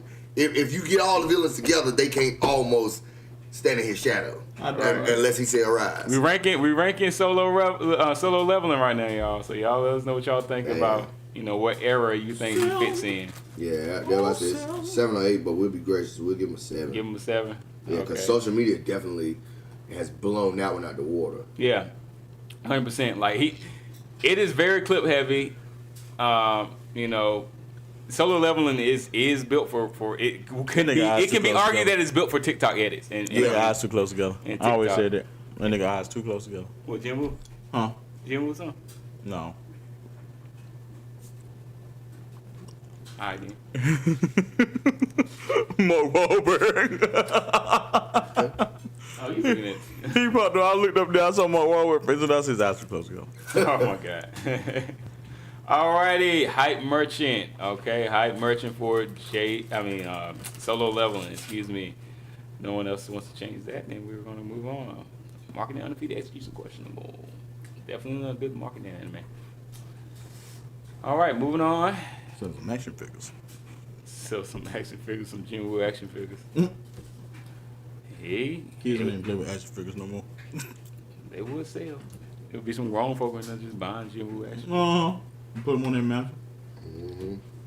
Beside the triple B's. Limited. Okay. Jin Woo. We're halfway there. Alrighty, our next anime that we're going to be ranking tonight to see what era it goes in is a sports anime. Oh boy. We already know what this is. If you Blue Lock. didn't like soccer before, you'll love it after watching. Blue Lock, yes. Soccer moto day. Really. I get on the 3. A lot of viral moments in this anime, so this is another I one. get that joke a 3, man. Mainstream breakout era. Oh boy, that's 'Cause hey, it had a moment Yeah. where it was going crazy. Everybody wanted to cosplay it and everything. non-anime fans tapping into this. We think. Like last year, I think Joe had one of them on. Like Joe was one of the characters. Him and Preston. Him and Preston, yeah. And I'm like, and after I saw them with it, it's like I Yeah. saw people with the hair, and then Right. I'm like, good God, they even give in it? the flow state. I give it a 3. I was gonna give it an 8, but Our boy Aaron did a cosplay too. He did. Uh-huh. I mean, but okay. Because I feel like Give it an 8 or overriding. You think? I mean, soccer. I mean, if It is a lot of viral moments. But That's we what I talking said. about It's monetary value. ego-driven Soccer, intensity for sure. the soccer players would consider this the end all be all. Because if we talking about fans, nobody has more fans than soccer. No one. And they have I don't even know how many people can fit in their arenas. And they have stampedes at soccer matches. You ain't never heard that in no Super Bowl. And it's the Super Bowl. And people are in attendance trampling people. People die at soccer matches consistently. That's because most of the soccer matches in countries that ain't that ain't got EMS goes by. And I guarantee you, if you took those crazy soccer fans and put them in any sport, the people attending those sports would be like, I need a lot more security because there's a lot more people than I expected to be here today. Right. I feel like because Pre 9/11, stuff like that could happen. stuff like what can happen. Folks getting trampled at the Super Bowl. Oh. Yeah, if it was Too much security if it was on a These other countries ain't so if security. it was on a parlay, Nah, not- because I mean it wasn't that many the Super years Bowl, ago where sure. somebody bet on themselves running on the field and got paid. So security ain't been so good because he made it out there and he got paid. He got arrested, he got tackled, all that good stuff. But I don't think he works anymore because he put in a mighty hefty bet that was insurmountable odds, and he beat the security, one guy from America. So, I mean, if 40 crazed fans from soccer decide my team lost, I'm stumping the other team. 40 of us, it ain't enough. It was staged. That's the only comment on that. Yeah, it was staged. And if that's the case, then okay, you And got none of those stampedes were. Those are real. Because none of the people that got ran over are here today to tell that story. They are literally under the feet of the opposition. And half of them was their teammates and fans. Fellow members, Google it. I'm gonna call a friend. Friend. Phone them in. All right, so we got a discrepancy here. So anybody in chat, we got Ty says 3 for Blue Lock. 3 mainstream breakout era, right? Which is the like even non-anime fans are tapped into this. And Chris says, hey, to get this like a 8, right? Aura overriding. Had some cool moments, but some thin depth. Now, what I will say is that, even outside of anime, like... Only reason I wouldn't say thin depth is because it had more character development than some of the mainstream anime. Yeah, and I mean, each individual character-wise, yeah. Character focus heavy. I mean, the story, the plot is simple. But it's very simple. The actual elevation of the characters is literally throughout the entire anime. Right. I mean, I say even outside because there was a big fuss about the animation inconsistency from season 1 to season 2 or whatnot. But even outside of that, the depth of the characters was still there. There was still plenty of viral moments, and the villains trained more than the protagonist, because Rin and everybody else is introduced in there. You're kind of pulling for the USA team over the Blue Lock team when you watch, because you're like, man, why do these dudes seem so much cooler? Like, I think Ren's brother, his brother that comes in and he pretty much son his brother, like, you alright. And the guy that had the sex ed episode, he trended quite heavily for a while. You win. There have been no major stampedes at Super Bowl. And I'm seeing triple digits in 3 or 4 different places on soccer deal. So and the only reason I didn't say that is because I didn't know that until I started watching Blue Lock. They said, "No, you don't understand how much real soccer fans are crazed about this." Like, there's some of the most cutthroat fans in fandom. Go to football games. Right. Everybody get football crazy. They use their feet to destroy other people. I'm telling you, the only equivalent stampedes we've had is like the holiday sales when they open Walmart and all them different stores. Maybe that's what I was thinking about, Black Friday and stuff like that. Absolutely. Now they may have some contenders because there'd be some people who pancake yearly. So we thinking mainstream breakout era. We're gonna rock with that. Mainstream he won. Give it to him. All right, non-anime fans even tapped in, and that is true. Like, it is true. So we're gonna lock this in at mainstream breakout era for Blue Lock. That's the era that this is in. Y'all let us know what y'all think. We're ranking anime, like we're ranking new gen anime into 10 different categories. All right, as far as eras are concerned, and what era we feel they are in. So right now we got Demon Slayer at the top tier, Big 3 era. We got AOT at the generational classic era. We got Blue Lock at number 3. I thought I messed up. I know what I did. I froze for a second. It's like Operation. Hit the Yeah, we got tier 4. We got Cultural Buzz for JJK. Chainsaw Manson at solid seasonal era, and we have Solo Leveling at the hype merchant era. Straight up hype. All right, straight up hype. All right, so let's move on to our next anime. We only got 4 more. Got 4 more left. All right. Let's see. Our next anime that we're going to rank. We were just talking about this, none other than one of the greatest endings. All right, right now for new gen anime, even though people didn't like it, we just talked about it. My Hero Academia had a great ending. People may not like that take, but I put it at 5. My Hero because there was one point where I felt like My Hero was going to be that Big 3 era level anime. Oh yeah, it was in the running. Midway through, they kind of fell off, but they picked it back up on the back end. So they ended up picking it back up. I feel like they had some consistency issues at one point, but for the first half and for the first third and the back end third, that little third and the chunk in the middle was iffy, but everything on the front and back end of that anime was.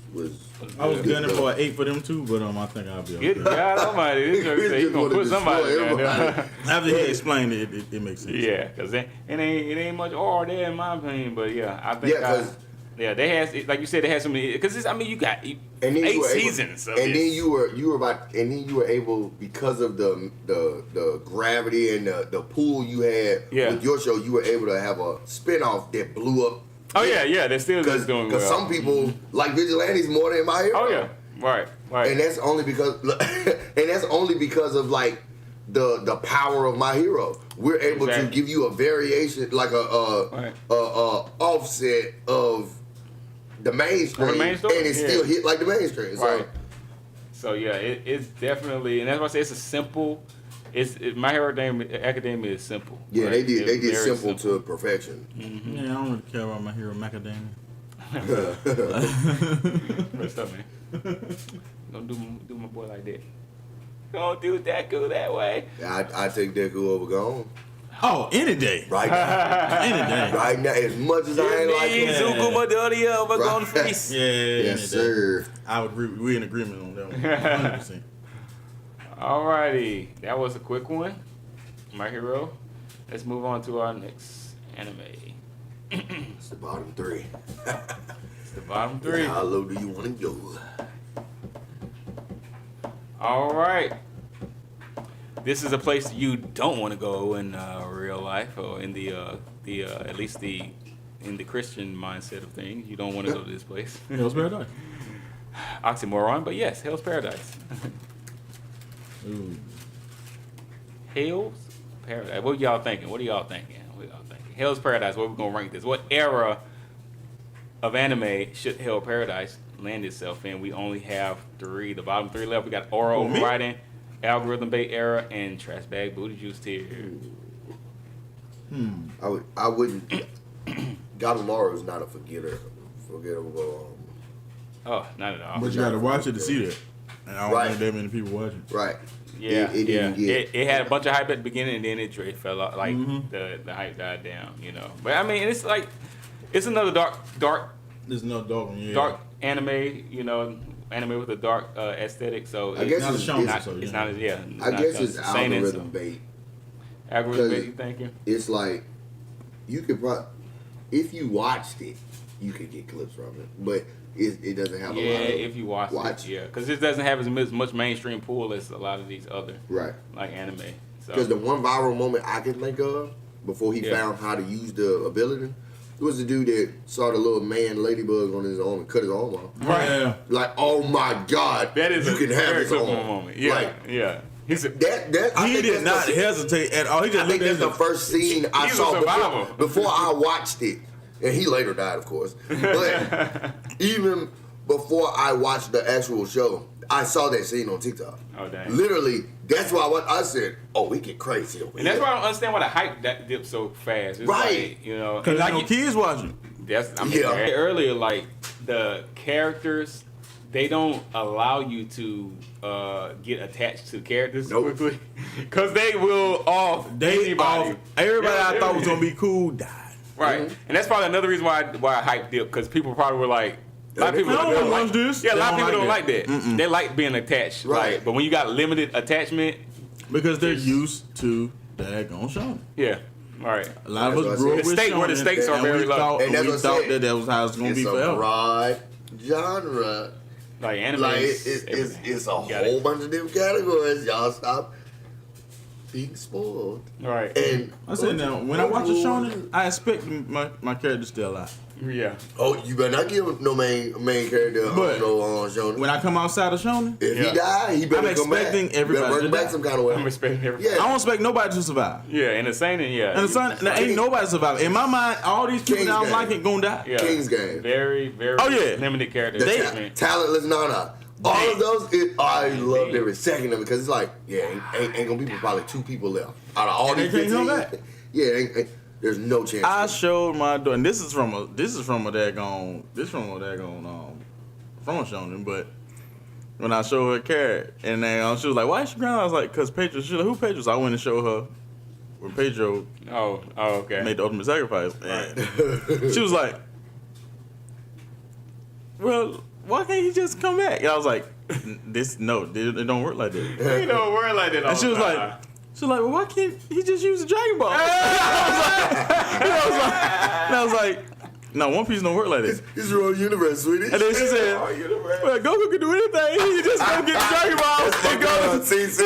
That's break anybody back. He can just go get the Dragon Balls and go to Luffy's world and wish him back." Instant transmission. Get it done, Goku. I love it. And that's exactly what she said. She said he can just do like this. Oh, Sierra. CC on I it, love boy. her. Yes. Good. She own it. Gotta love Google. She boy. She is there. She doesn't. Yeah, She has no filter. 2 for 2 tonight, Chris. Yeah. No kidding. CJ's take was good. CC's good. All right. Tell you what, So we Josh got something good. Oh yeah, Josh always got some good. Oh yeah, you just gotta be around to see it. Yeah, he is live. He is always live. He'll be great addition to the show in the future. Oh yeah. Yeah, he'll be doing some live stuff where it's like everybody tripping. Oh yeah. So you said algorithm bait era, you think, or like what do we? Because we only got 3 left. Or overriding algorithm bait and translate blue juice. Like that's. Yeah, just give that algorithm bait. I mean, it could. Well, it ain't oversaturated. But it ain't algorithm bait though, cause it's not. But it's they like, don't want it. yeah, it's. I don't know for the. Yeah, clips over story. Where we at? Isn't really. It's probably gonna be in the booty juice. That's what I was ready to say because it's like it doesn't really have a cultural impact. Yeah, Nah, no. nobody cares Now, about it. and But us, I do not. I do not agree that Gabimaru is a forgettable MC. No. Oh, no. No. But it's like, But apparently to this generation he is. yeah, Cause Yeah. he ain't getting the hype. Yeah, it 'Cause definitely it's doesn't like- have the mainstream pool. Us old guys like. yeah. Yeah. And then animation carries everything. I don't feel like that. It does have great animation. Yeah, in my opinion, I think so too. And I'm loving season 2 so far. I'm enjoying season 2. So I would hate to do it. It sucks, but yeah, But we got 2 swaps. So that's the only one Put it in that the fits tier. most out of all the ones we've But named. it's that okay. fits the We can most. put Gabi in there because you know what's gonna happen. He gonna come back anyway. It don't matter. Yeah. Put Gabi in there. He'll survive. He'll survive. Yeah, you're right. He'll survive. Put him in there. Put him in there. That's what he had anyway. His whole daggone versus a trash bag booty juice. That's Oh, true. That's Yeah, true. so- Next time I got you, Boy, yeah, that's yeah. Oh boy, let's see if we got Yakuda coming out. But see, Gajakuda's after it's been flushed. Yeah. Leftovers. Yeah. Alrighty, we got 2 more anime left, right? Uh-huh. All right, so let's see. Let's go. All right, one of the crybaby protagonists themselves from the anime featuring time travel. It's none other than Oh my god. Takamichi from Tokyo Revengers. Oh my god. The anime is Tokyo I Revengers. need a swap. I need a swap. The anime is Tokyo Revengers. Gang drama. Now this one did have a big social media wave, so I mean It did. definitely. It did. You know, It did. very, It really very did. different. But the MC perception is definitely weak. You know, Gabumaru is kind of like non-existent. But if we talking MCs, we're not ranking the MCs. We're ranking the anime. But since we talked about Gabumaru so much and how he's really no relevance. You know what? I'm saying, but with Tokyo Revengers, it had better reception. Oh, yeah, than Hell's Paradise. All around, yeah, but I just, talking about the MC Takamichi is very low reception. I would give But it yeah, a all 9. around, definitely more. I would say 9. Like, because 9 is algorithm Arabic. yeah, because it has a good plot to it, but that when like seeing it played out is irritating. I think so. Nope. Probably me again.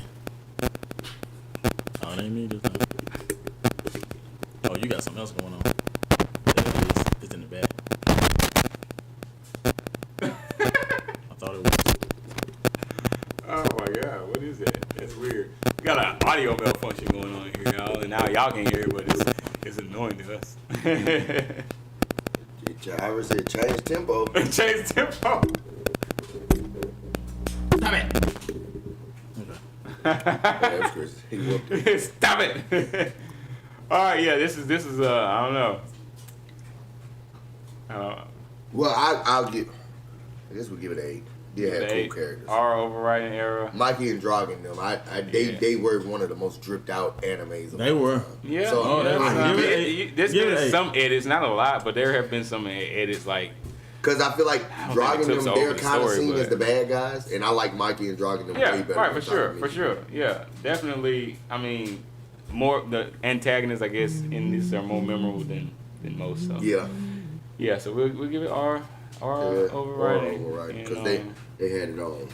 Now our last anime. Who's gonna fall in that algorithm bait? Last anime. Who is it? We talking about just main characters, Takamichi under the dumpster. Oh, absolutely. Absolutely, but they was rocking. And we won't even put it at the top because there's only one more place to put it in algorithm bait, and that is going to be. We're not going to be happy about this. Are we not? I don't know. Don't you dare say free rent. Oh, God. I would change this entire list before free rent get to the bottom half. Free Run Beyond Journey's End. It falls into the algorithm bait, right? Clips over the story. That's basically what we're saying here. So who do we have at 4? Have to swap. Oh, they are out of there. I don't care what they are. What I said in the back. Free Rent is in the top 5 characters.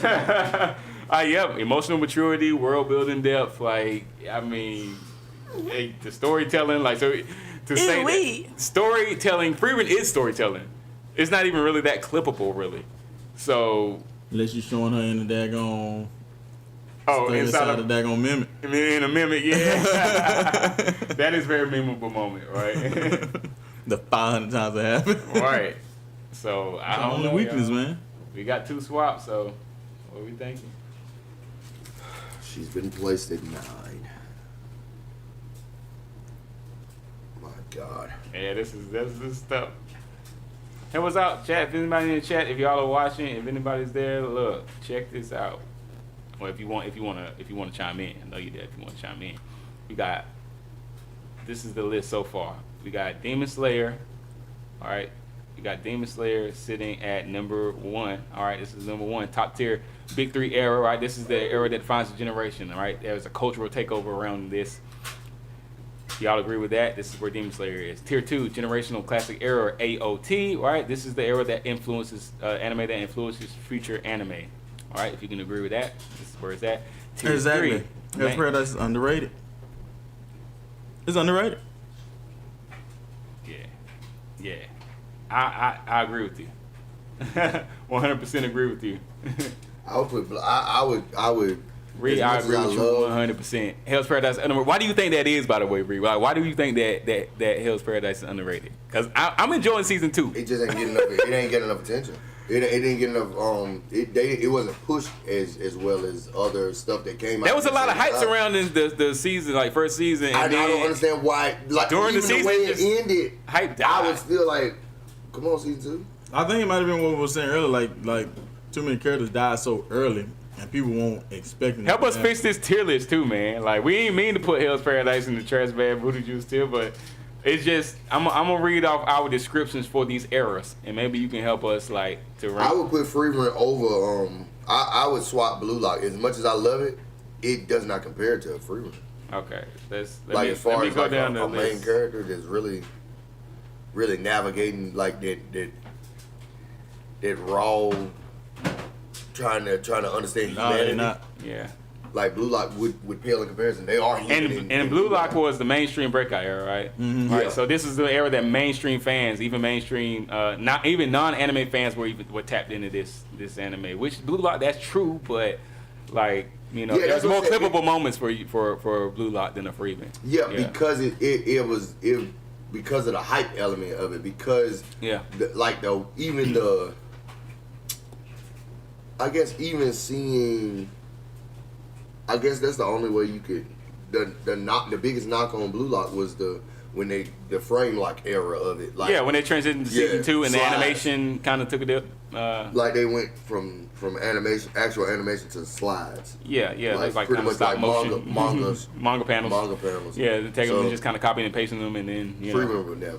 Yeah, definitely not. So there's more clippable moments. So you, That's what DB Super tried to do. Yeah. so would y'all want to swap? Swap. Nine? Yeah, Freeman got coming about it. All right, so we're talking about swapping 9 and 3, right? Mainstream breakout era. Freeman going into the mainstream breakout era, which is like even non-anime fans tapped into this, somewhat true. And then Blue Lock going down into Blue Lock the number fits that 9, definition better. Do it. and which is the Freeman- algorithm Bay era. Yeah, Freeman is. Clips over story, built for TikTok And edits. they did have a lot of great clips, Yeah, and they for were heavy sure. on the edit side. Yeah, they So- 100%. Okay. It fits. You know, because Freeman, the plot and the actual follow through of Freeman, You just said Freeman not generational, and Reese said not many people tuned into it for some reason. yeah, I don't know why many people didn't tune into Hell's Paradise. I don't understand it. It got so much hype up front, like, and now it's just like nobody. I talk to people all the time. They're like, "Oh yeah, I haven't watched that." At least it I got haven't less read hype, that. but it did get less hype than Sakamoto days, and it didn't flop Freeman as not bad as generational. Sakamoto days. Yeah, Freeman is generational. You're absolutely right. We can swap it again. We just had to get out of the bottom. yeah. It's 100%. Yeah. So we trying to fix this. We trying to fix the tier list. Yeah. That's the thing about these tier lists. We do like no one knows the other anime that are coming up. Right. So when they're choosing, it's just like, hey, we got to go with what we know right now and leave slots open that make the most sense right now. So now we got 2 swaps. We trying to fix it. Right now we taking Free Rent out from 9 from the algorithm Bay era and swapping it with Blue Lock, which is at 3, the mainstream breakout era. I only Right. got one swap left. And as I said, the for these eras, We cooked. the algorithm Bay era tips over story. We switch. We screwed, dog. So we got We could change Chainsaw Man and Hell's Paradise. so 2. Free Rent is up at number 3, mainstream breakout era, right? Non-anime fans even tapped into this, the mainstream breakout era. But I mean, if we're talking about just how it's viewed, Hell's Paradise is where it's supposed to be. Now we're talking about how it's viewed by the public. Yeah, obviously it's where No it's supposed impact, to be. no aura, Don't nobody care no about it. replay value really. And it's sad. This This is not what we think Nah, about. not at all. But the according to the impact is low. numbers, The impact is low. according to the numbers, this generation don't care about Hell's Paradise. Yeah, and this is we're talking about the era it belongs in. Like now in our era, and that's why because If Hell's Paradise had came we out- probably don't belong in this era. We don't. That's why it don't make sense to us. Right. But this is the era that it apparently belongs in an era that's far, far away. Yeah. I was looking at some old pictures Maybe of the me 90s. at the house this morning when I was a kid. I was about 1 or 2. I'm looking at the way the pictures look in the background. I was like, this looks like a set of Roseanne. I got one. Like, go! Me, Rael, Cineo, and Jamal all sitting on the couch at Niecy's house, and the couch, it definitely looks like something like a staged couch from like Family Matters or something. Yeah. I was like, wow, bro. We old now. And I have one baby picture where my pacifier is brown. A It brown is a giant brown pacifier. Is that even a thing? My picture had brown carpet. Dude, I'm telling you, when It was all the rage in when 1990. This is back when the bottles didn't have a filter thing. It was just a long cylinder bottle. Yeah. A hard plastic twist top. Yeah. And the nipple. And the nipple was probably orange, brown, tan, and looking color, like a rubber band almost color. And my pacifier was the exact same color. And I remember, because as a matter of fact, my hobby horse was at Roller Jam. Bruh. I will never forget it. That horse that was in that church was mine. And the reason I know this is because I found a old picture. One of the ones you got to shake it to get the air to it to make it. Good God, this got a pull roll. I'm in a Inspector Gadget trench coat sitting on that hobby horse. I've never seen another one like it. And then I said, wait a minute, is that mine? Come on. I said, why is Hoppy not at your house? Because that's where I got him. Hoppy got donated. Yeah. Hoppy got sent on to the children's play zone. I said, well, Lord have mercy. Hey, Reese says Ninja Kamu would have been perfect for tier 10. No kidding, like, and that got like that one got mediocre hype up front, and then it just completely died because of the animation. People were just like, no, that you thought Frieza in Super. I haven't seen that part you're talking about. You're making reference to it like, oh, that was the worst animation change. That was Ninja Kamu was worth. So I don't care. Only Kamu I care about is nobody cared about it. Yeah, Golden Kamu is good. Watch that only Ninja care about versus Golden Goku, Kamu. though. Yeah, Golden Kamu. Say what? Watch that Ninja versus Goku, though. Ninja versus Goku though. If y'all seen Ninja versus Goku though, let us know what y'all think about that. I don't know. It's a contender for 10. Good Lord. So we got. I still ain't gave it the second watch yet, but Yeah. first one. Once that second watch comes, we'll know for sure. What y'all think? We got one more swap. So what are we doing? What we swapping, y'all? Let us know something. If y'all feel we even need a swap. Well, y'all think we good where we at? I'm good because Freeman's out of that dark abyss. So Yeah. I feel okay. All right, so I'm gonna go back through. Anybody in chat, if y'all feel like we need to swap, let me know what we need to swap. I'm about to go back through. I'm gonna eat that while I'm playing. All right, tier number 1, top tier, Big 3 era, Demon Slayer. All right, this is the one that defines generation. All right, it caused a cultural takeover. All right, that's what number 1 is. Tier 2, generational classic era. We got AOT there. All right, influence featured anime. Mainstream breakout era for tier 3 is Frieren, right? Even non-anime fans like were locked in to this, or at least acknowledged this anime's existence. All right, moving on down to tier 4, we have JJK. Tier number 4, JJK. This is the cultural buzz era. All right, they had memes, debates around this anime. The timeline is full of JJK. All right, let us know if you agree or disagree. Come on, we're going down. We're going down the list. Consistent heat era. That's tier number 5. Consistent heat era. Right. This anime has strong arcs, reliable quality. There lies My Hero Academia. All right. Tier number 6. Solid seasonal era. Solid seasonal era. This is the anime that had good had a good watchability, I guess you could say, and not really era defining though. All right, this is where Chainsaw Man. This is where we play Chainsaw Man. Let us know if you agree or disagree. Tier number 7 is Hype Merchant era. Hype Merchant era, right? Execution was kind of questionable, but the marketing for this anime is undefeated. All right, that's straight up hype. Y'all let us know what y'all think. Solo leveling. Tier number 8, aura overriding era. We put Tokyo Revengers there. I guess because we really didn't have much more anywhere else to put it. All right. Still had cool moments, thin depth. That's what we're saying about it. Aura overriding. And tier number 9, algorithm bait era. We had to swap out Blue Lock and put it there because we couldn't keep Freeman down here. All right. And this is pretty much the clips over story, right? Kind of built for TikTok anime right here, which is not fully the case, but you can make an argument for that. And of course, last but not least, our tier 10 Trash Bad Booty Juice era. This is the anime that had really no impact, no aura, and no real replay value. Hell's Paradise landed there. Y'all let us know if you agree or disagree. We'll give y'all a few seconds to chime in if you agree or disagree. Voice your opinion right now, because if not, we're going to move on. Scroll back up here again, let y'all see it, then scroll back down, and if no one says anything in the chat, we will leave it as is. Leave it as is. That hurts. Got our 2 swaps out the way. That hurts. All right, this is it. Hey, look, y'all let us know what y'all think in the comments if you're in the chat, and if you're watching this after the video uploads, let us know in the comment section. Hey, snap a screenshot of this, man. Share it across your social medias. Let them know what we do over here at Debatable Anime with this infamous tier list. We appreciate you. And that has been the tier list for tonight. I don't like it. Hey, man, I'm not a big fan of this either. I don't like it. We can't win them all, We can't win them all. We can't win them all. That was the tier list for tonight, y'all. I got some good takes. We appreciate that. Very good takes. Never get into them hot takes. All right, yes, sir. That was our tier list, and now we're going to swap things over here. Oh, first off, I'm gonna end this poll though. I done kept this poll up for a minute.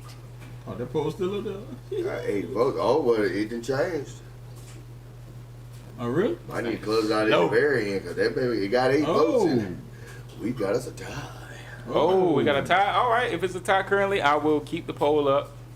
And for right now, and the poll that is up is if social media didn't exist, all right, half these shows will flop, the quality rises, nothing changes, and fandom just gets smaller. Y'all jump in and let us know what y'all think. I'm gonna keep the poll up for now. I'll probably end it halfway through the hot takes because I'm pretty sure the hot takes we're gonna have another poll that we're gonna put up there before the end. So, but I'll keep it up there for now. All right, until we get to that poll. Alrighty. Let's go back here. Four of those ought to do it. Dun, dun, dun, dun, dun, dun. Cool deal. Right. Hot takes. I'll tell you, let me see if my stinger gonna actually work or if it's gonna be like all my devices are working at extremely slow speeds today. Can't even get my hot take pulled up. Oh. Alrighty, so here we go. Hot takes.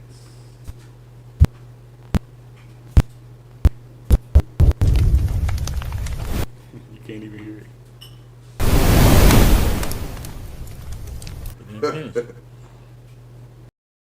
Didn't finish. It's hot. Still didn't finish, but whatever.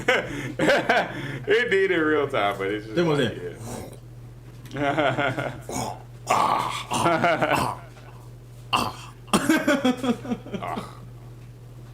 Like an echo. Ugh. Oh God. Alrighty. So, Sound like the laugh from the intro. I know, right? Hey, let's look into this. Anime has changed, but into what? Let's get into our hot takes on this topic for tonight. Characters and writing hot take for tonight, y'all. Relatable replaced aspirational in MC design. I'll read it again. Relatable has replaced aspirational in MC design, the main character design. No, that's it. What genre are we talking about? Because I mean, even you pick a genre, there's a lot of cases where the main character fits nobody. Nobody resonates with the main character sometimes. Yeah. Like Gone, perfect example. Who resonates with Gone? I'm overpowered. And I guess Well, I guess Hunter is a more. I'm guessing. Well, I mean, you would have it's older. Yeah. But, You gotta distinguish that I look at it like genre. this. Even when I was young, I resonated with Killua because Killua actually is navigating emotions in this thing. Like all the time. and Gon only has two: happy, psychotic. And it's like, come on now. Happy or psychotic. We've occasionally had the Happy Gilmore. Can I be psychotically happy? Can I be both? Or happily psychotic? Happy Gilmore. Exactly. Right.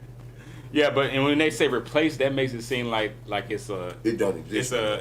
Well, it just makes it seem like they're making reference to like, hey, this used to be this way, and now it's this way. Like that word replace makes it seem like they're talking about, hey, it used to be this and now it's like OG, and then now with the newer anime, it's like it's this way. But I still would say I disagree because like I said, I'm working on that video right now, specifically the one character, Ichigo. How I'm doing the video right now about how he's a relatable protagonist, right? And it differs from the aspirational side of things. So just looking at the big three, like of course you got Luffy who wants to be Pirate King, you got Naruto who wants to be Hokage. That's aspiration. Like we want to do something, right? But while Ichigo Kurosaki, he simply just just wants to be left alone. Well, since we talk about new era, Sun Jinwoo. Jinwoo, yeah, there is no real aspiration outside because I mean, especially at this point now because originally he just want to save mommy. Yeah. Right, that's his goal, and that's kind of to their point. Like relatability replace aspirational, but that's my thing. Like the OGs still, if they're talking about OG version, they still have relatable characters back then. And that's what I'm saying. Even now, Sun Jinwoo is kind of contradicts your statement because it's like relatability. it is relatable, but he never aspired for strength. He said, no matter what it takes, I'm going to wake my mother up. Right, and that was pretty much his goal. There's still a goal. Right, yeah. I'm driven towards this one goal. Right, I completed this task. He's Piccolo level nonchalant now. Oh, after his mom wakes up. Yeah, he doesn't care at all. She good. Oh, he's aspiring. Look, I'm gonna go stand on top of the city and watch the world's man while everybody else gets destroyed. You know, I'm chilling. Just because I can. Like, there's really nothing. Yeah, aspiration kind of died. So it did start off more with him being an aspirational thing to save his mom, and then it kind of just dipped off into like, you know, I don't care. You know, nonchalantness. But outside of him, you know, I'm trying to think of anybody that you would say like really truly relatable. Now, I don't even know if they're saying that they don't have relatable qualities. I think any MC side character has relatable qualities, which is why they're the main guy. Yeah, but just to say like the take is relatable replaced aspirational in MC and design. Anything about Shonen. Yeah, they don't like anything about Shonen because they're like, well, ain't nobody running around screaming "Believe" the whole time now. Like, I guess so. Yeah. But he's one out of many. Deku ain't screaming and he crying. Yeah, right. It's like they're not aspiring to be Subaru stressed out. The thing. Subaru's stressed on. But then again, I don't know. But Asta, he wants to be the Wizard King. Yeah, so he's aspiration. Yeah, he is aspirational. But they're saying like relatability replaced that. Yeah, and I don't see that still. Yeah, that's why I said it's doubtful because it's like. I feel like they're both still there. They're both present. Right. So it's like it can't replace something that still exists. Douse them up. What y'all think in the chat? Y'all think relatability replace the take is relatable, replace aspirational in MC design? Y'all talk about it in the chat. Let us know. We're about to move on. That's right. Look, I'm not sick of you. That's right.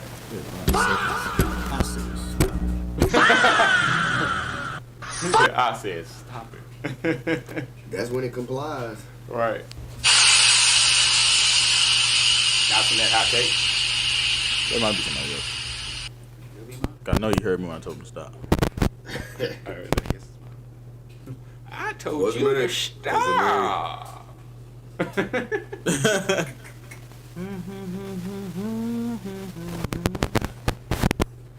Ain't still doing this doing what it shouldn't be doing.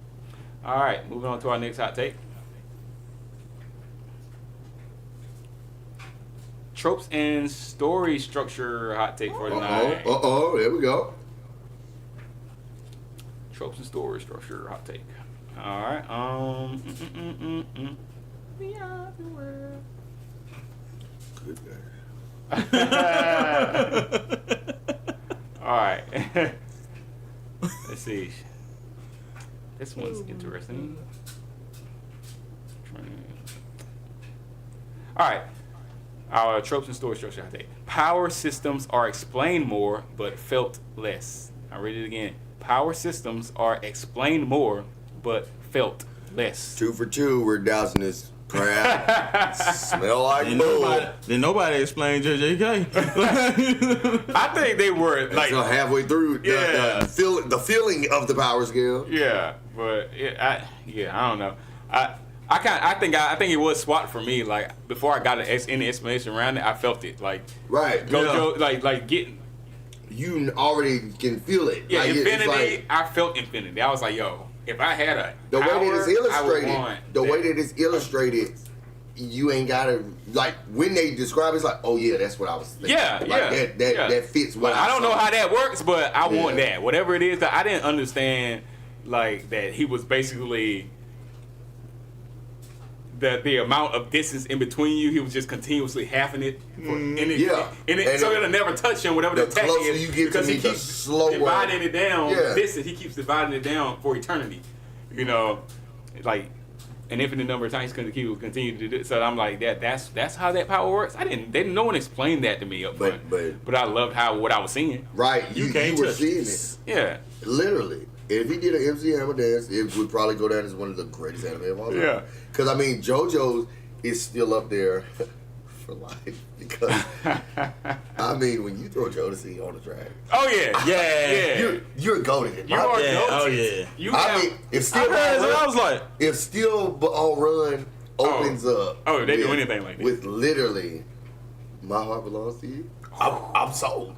I will go back and watch the entire the entirety of it. You won't even have to just to get back question to it. I said, well, I guess it's time. Right.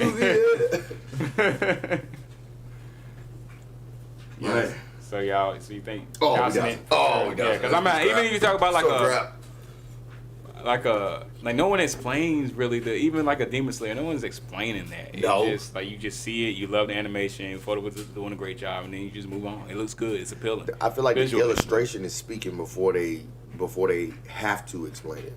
Like they're doing such a good job with the visuals and the art style. It's like it's speaking for itself. Right. Alrighty, we're gonna douse that hot take right there, people.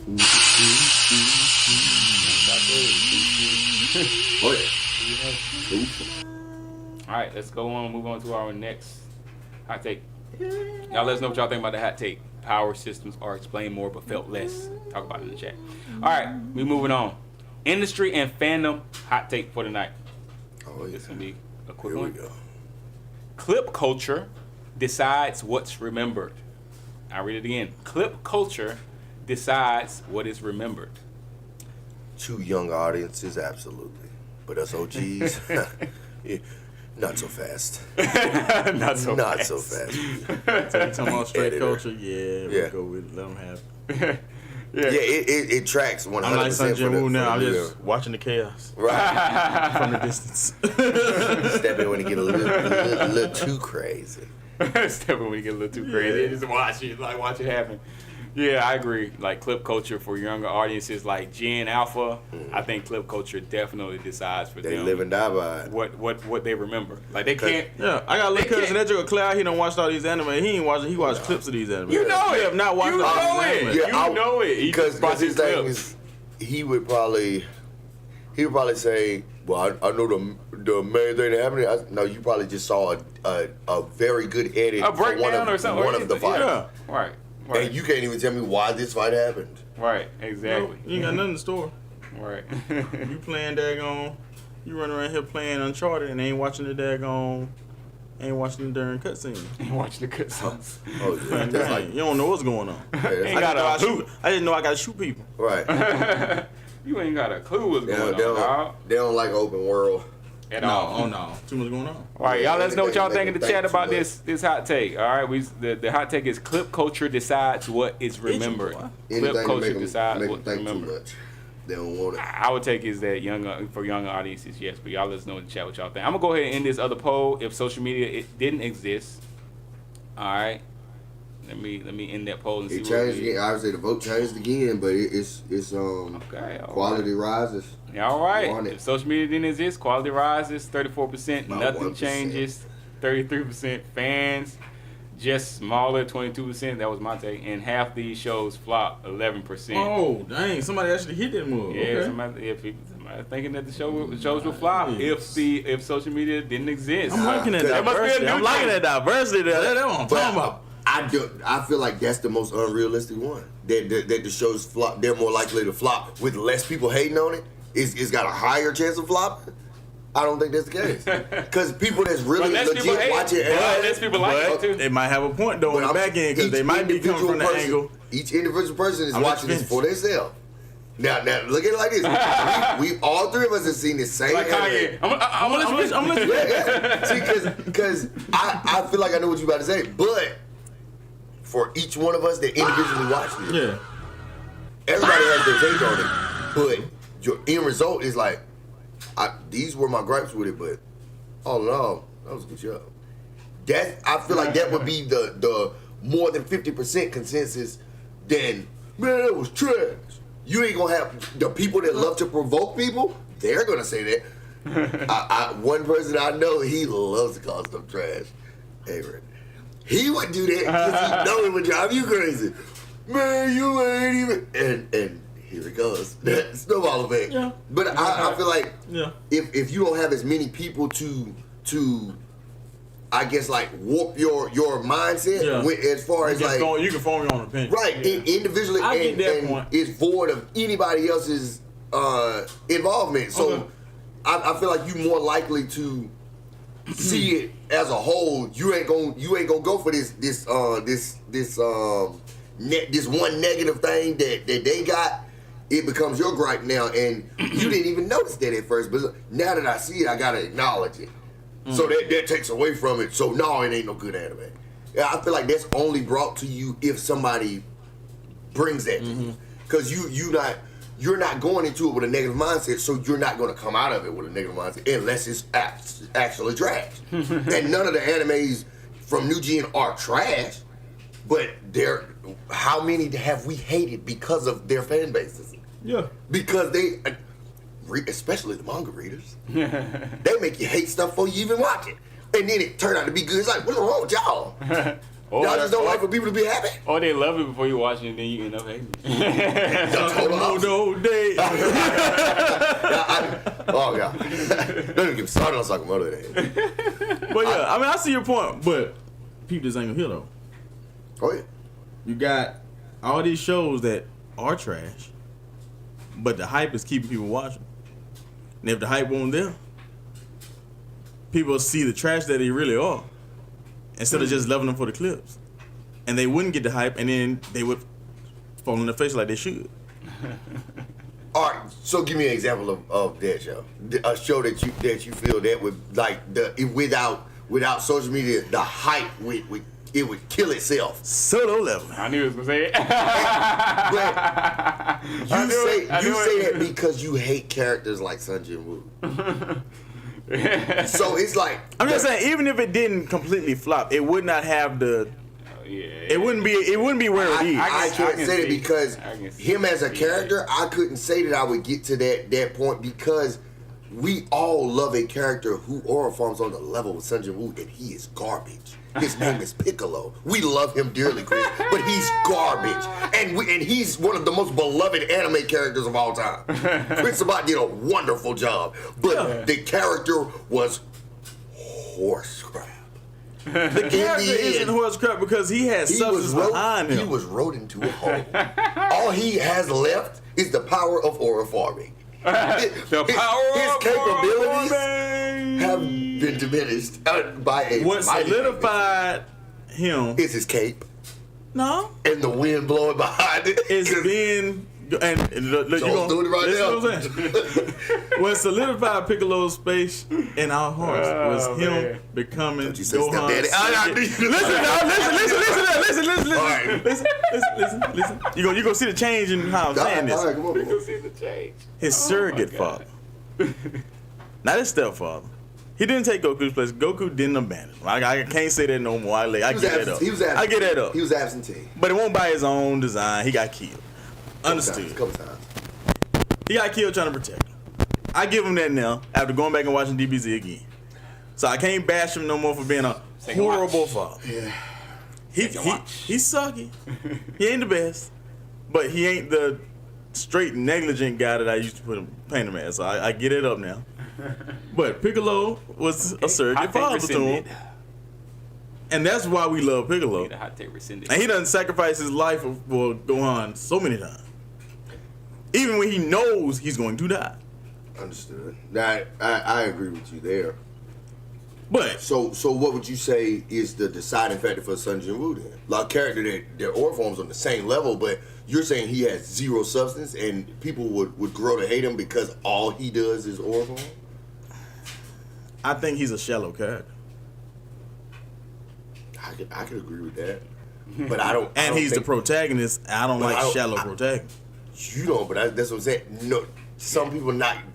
Some people are the most they gonna go is surface at this level point. Then after that, it's like a shallow, powerful character becomes bastard to me, and it's like I don't. Oh God, he was hilarious to me though. Yeah, because he was a more lovable character than Sun Jin Woo. Okay, because it's like that show flopped with social media, so that's but I'm saying. But listen, like it's back to the old like He-Man. Like, okay, what's the next episode? He gonna beat him. He gonna kill him, and it really ain't gonna be no threat to him, and that's gonna be it. Yeah. On to the next episode. Yeah, next monster, I get it. But that's what I'm saying. Like, but most people are looking forward to the next episode because they want to see how he win again, what his pose is gonna be this time, and that's literally all we've been watching for it. How he gonna do it this time? We know he gonna do it, but how he gonna do it this time?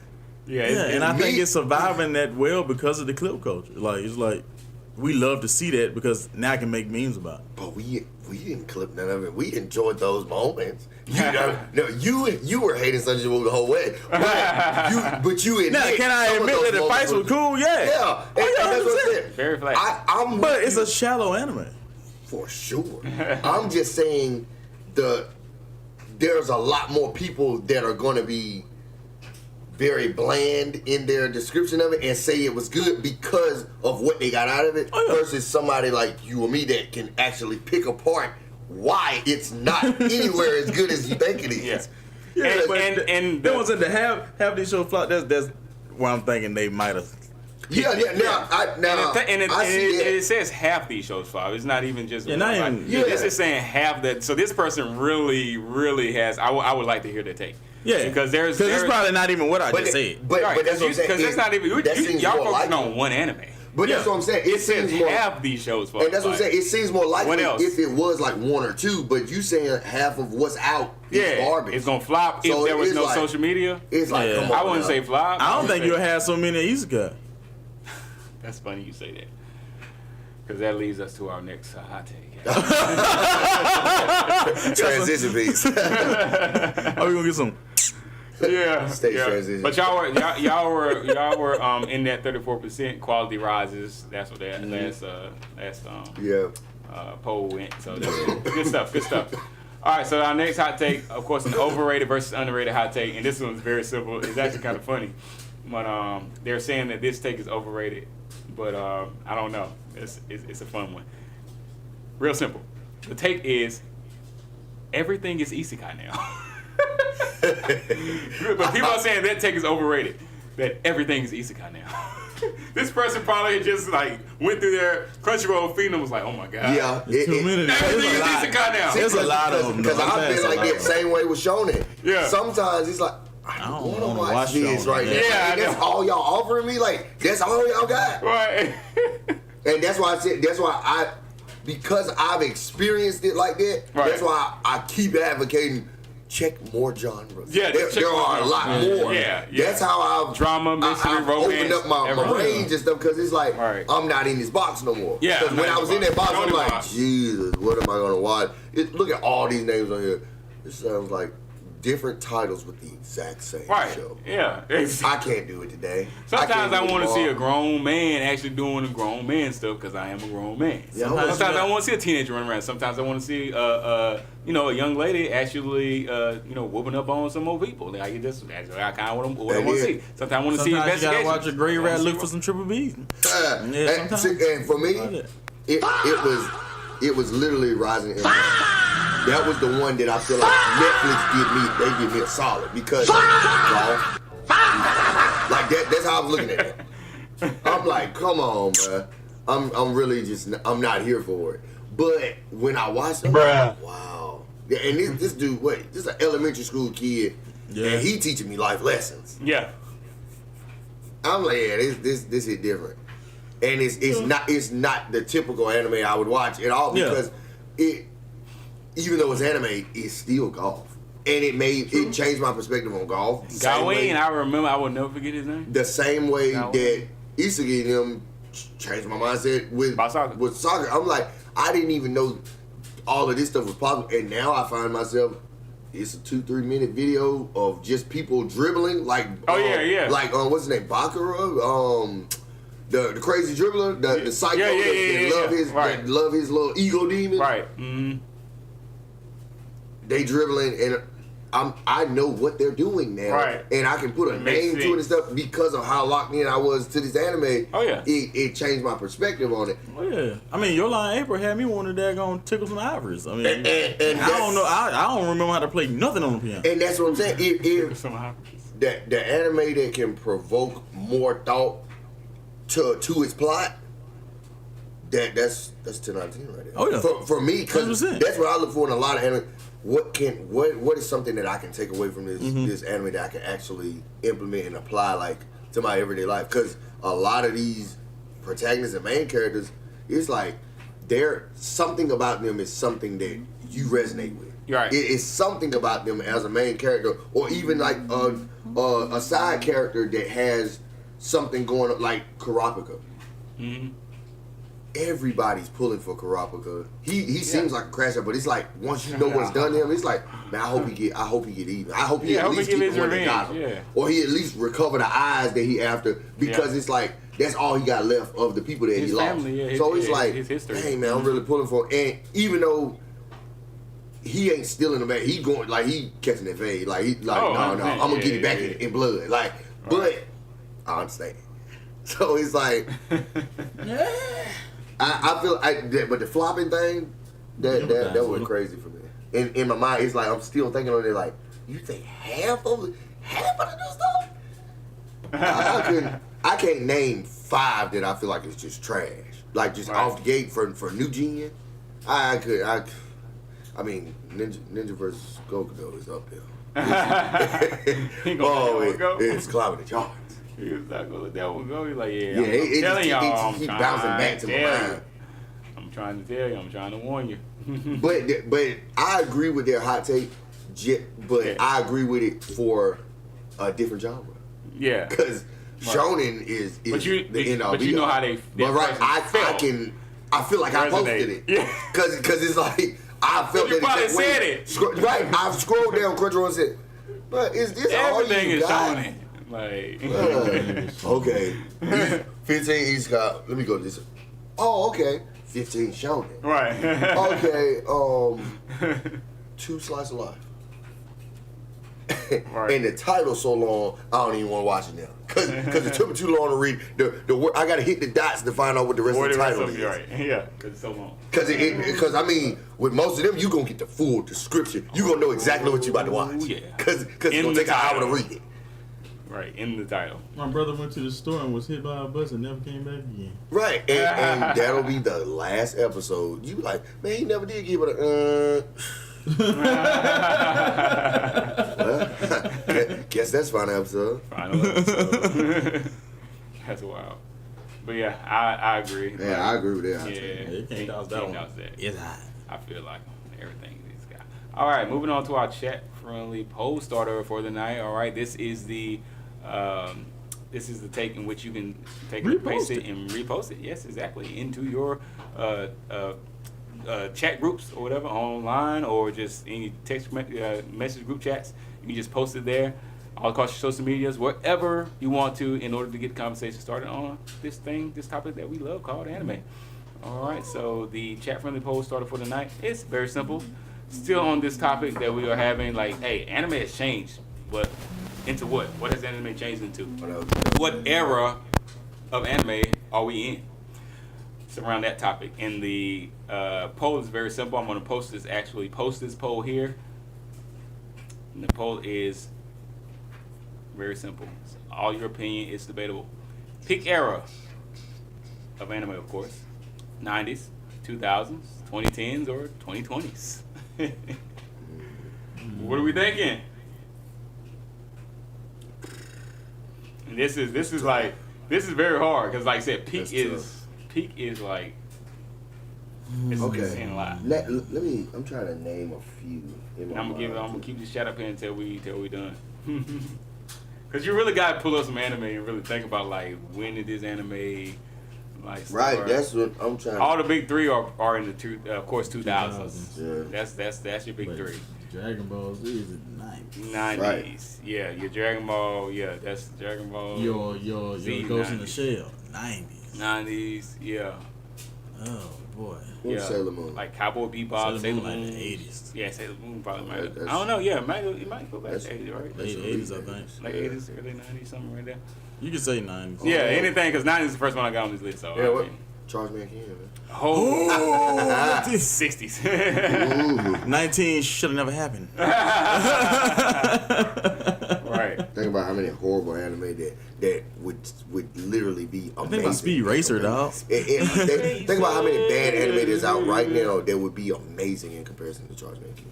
Yeah. It was so bad it makes today's bad anime look okay. Look okay.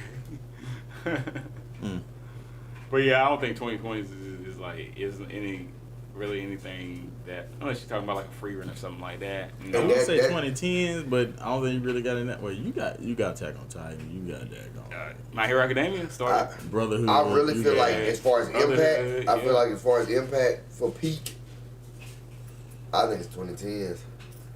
As far as where we are now, probably. I hit 2000s, but yeah, 2010s might. But I don't know though, cause well, a whole lot of them was in the 90s though. Right, and I feel like older, like Trigun, all them. And then you got to think late. Let's talk about the new Trigun. But then you got to think about it. But no, bump that. You got to think about it like this. I'm not watching it. They were in the 90s and they were great in the 90s, but these are great now and they have better art. Like a lot of their. They have better animation. I ain't gonna say they have better art. Their totality is greater in the 2010s. Like, because think about even Super is newer gen than the old one, but the quality and the art style kind of sucked at points. It was because it's rushed, but I'd still put Z over there on Super for animation. For Oh, certain. so I'm gonna go ahead and go down a list of like 90s anime that we can just think about, like Trigun, Detective Conan, of course, Yu Yu Hakusho, Yeah. Neon Genesis Evangelion. Yeah. We said Sailor Moon. Yeah. Ooh, Sailor Moon was 90s? One Piece was 97. Yeah, One Piece 90s. Yeah, One Piece. Dragon Ball Z, of course. Yeah, Sailor Moon. Digimon. Digimon's 99. Pokemon.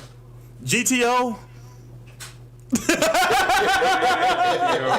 You saw it. I thought about it, but you ain't moved by it. Yeah, it's up here. GTO. See it? That was 97, I think. 98. Yeah, Pokemon, Digimon, like I think we might have grew up in the best era. Yeah, man, this is some good I- Street Fighter, like Neon Flux, like Most of this stuff is still being Monster talked Rancher. about. Yeah, no kidding. Most of this stuff is standing the test of time. That's Right. classic stuff. Right, like, and let me go to 2000s. And your son is a part of the new era. And he just thoroughly enjoyed Dragon Ball. Oh, yeah. Something that was before he left the inventory of his father. He just consumed. Some of this stuff was before his father left the inventory. Of his father. This son who begot this son who. It's like, wow. This generation. 2000 got some bangers too. 2000 got some bangers. All right, let me go through 2000. Let me just go through 2000. I named like 10, so I'll go through this one as well. Black Butler, you got Bleach, Yeah. Ghost Stories, Hellsing, Death Note, Yukio, Paranoia Agent, Gurren Lagann, Naruto, Fairy Tail, God, Darker Than Black. Yeah. We ain't gonna talk about Dragon Ball Z Kai. Full Metal Alchemist, of course. Yeah, the original Full Metal, yeah. Okay, you got Fate series started. Inuyasha, Yeah. So, Monster. That's a pretty good line. I still don't feel like they beat out the 90s. Yes. But like that's a good contention right there. Yeah, like when you talk. Yeah. What about them 2010s though? Yeah, 2010. I feel like 2010 is about to take it. I think I that don't know. Yeah, I don't know. AOT in that lineup, like AOT one of the ones. Right. If they got some support behind them, if AOT got some help in there. We did one of these shows one time. Yeah. and AOT we was did. kind of like Because we was talking like, Standalone, dang, right. bro, these guys. Wait a minute, Uji might have done something because they had some crazy. Listen, we like that was in Brotherhood was in there. Yeah. This is What 2012, a 2013? tough one. 2010. 2010s, yeah. All right, so okay, I'm gonna go through this list. All right, so 2010s we got High School DxD. It's the first one. Oh, that win. You already won right there. We done. That's He it. says the guy. That's it. He says the That's guy. it. That's it. All right, looks like I selected the right area. 2010s. I'm looking like Who needs triple B's when you have human things? Oh my God! All right, we trying to go through this poll, y'all. We just went through the 90s and the 2000s. Now we're in the 2010s. Looking, And I High School said DxD. like Cloud might. You I might said have to DxD change. and what? We got High School DxD. You got My Hero Academia, Food Wars, ReZero, Oh, Food Wars. Come on, ReZero. Attack on Titan, I ain't heard a bad one yet. One I ain't heard a bad one One yet. Punch Man. Oh, yeah, that's Crap. Hey, that drain. Come on, man. Shield Hero. But because of the Shield Hero start, Yeah, it was. now the crap came in the 2010s, like the 2020s. Yeah, Yeah, we ain't gonna count them. Yeah, High School of the Dead, Seven Deadly Sins. High School of the Dead, 70. Yeah. I'm sold. Hunter. I'm cool right here. Black I'm cool right Clover, Fate, Unlimited Blade Works, Promised Neverland, Oh, come on, Fire Force, come on. Blue Exorcist, Devilman Crybaby, Berserk. Okay. I guess Berserk. But see, the 90s got Berserk 97. Golden Yeah. Kamuy. Hey, you look. This like I gotta take my vote. Gotta take my vote. Gotta take my vote. Oh I knew I my made the right God. choice. I knew I made the right choice. Yeah. Man. I feel like that's the most top heavy on lineup. Like Yeah. with they had the least amount of like man. Right. Last in 2020s is the last one. Let's see what they got. Let's see what the contenders they got for the 2020s. 2020 top 2020 picks. Man, All don't right. that. You got, I'm giving the 90s some love. and that's, I guess they're going real close to it as well. So you got JJK in this. You got Gaichi I Akuda. can't change my vote. I already voted. Oh yeah. I can't change it locked in. Locked in.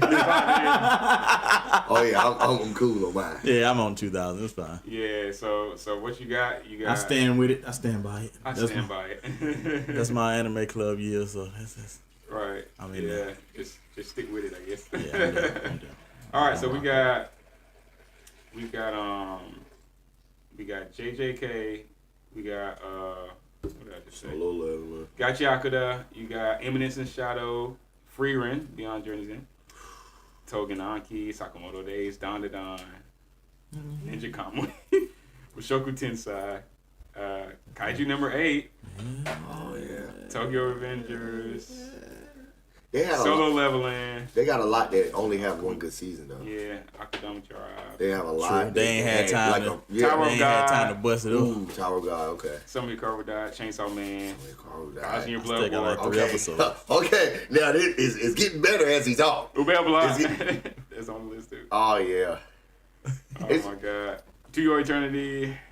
Okay. Man, yeah, that's pretty. Okay. Is anime getting better? Like, what's going Yeah. on? It's That wasn't as bad as I thought. That wasn't Yeah, as bad as I thought. I feel like it's a well-rounded debate because it's any era you pick has content. Had something, yeah. Yeah, it definitely There's has something to content. offer. So that Yeah, means that that was- anime has been consistently great Yeah, for decades. that's the take. That's the best. That's the best takeaway. 100%. Because I don't know, like I can't. This would be hard to vote. That's a poll starter for you. Yeah, that's tough. Not that pole. I don't know.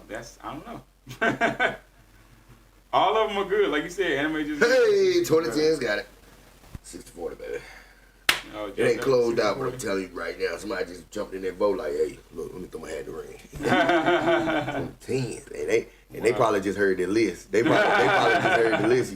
You was cooking up. They was like, Right. yeah, 2010. Nothing's They better than got that. the edge. Yeah, it's tough. I don't know. It's tough. But I think we're gonna go ahead and end it here. Being that we're pretty much at the top of the hour here, and we've been going. Start that poll, but don't 30, get on 30. it. Start what? I said start that poll, but don't get on it. Start the poll, but don't get on it. Yeah. Right. We don't want to do that again. All right, y'all got any anime recommendation y'all want to put right here in the chat before we close out, just in case any anybody that's watching at the after they upload come across comments. If you haven't watched the Mighty Nine Yeah, I Prime gotta do Video, that. I gotta do that. get that in your system because it Mighty is Nine. definitely it has some really cool different lore. In my opinion, I enjoyed it. It's right now on Amazon, right? Yeah, Prime Video, All right. and it's NE. I think it's NEIN I think so. 90. That's how I'm about to put it in. I don't know if Yeah, I think it's because it's no in whatever. In German. Yeah. Yeah. 9. Okay. All right. Let me put my 9999. I was about to do it, then I stopped. And of course, Chris came and picked it up. Of course you did. Of course you did. Oh boy. All right. So watch the Mighty Nine. Oh yeah. Oh my God. They twisted my whole thing around. They got me spelling mighty with an E in there. Where'd that come from? Spelling that all. Oh boy. Spelling mighty like 9. Don't try to pronounce it.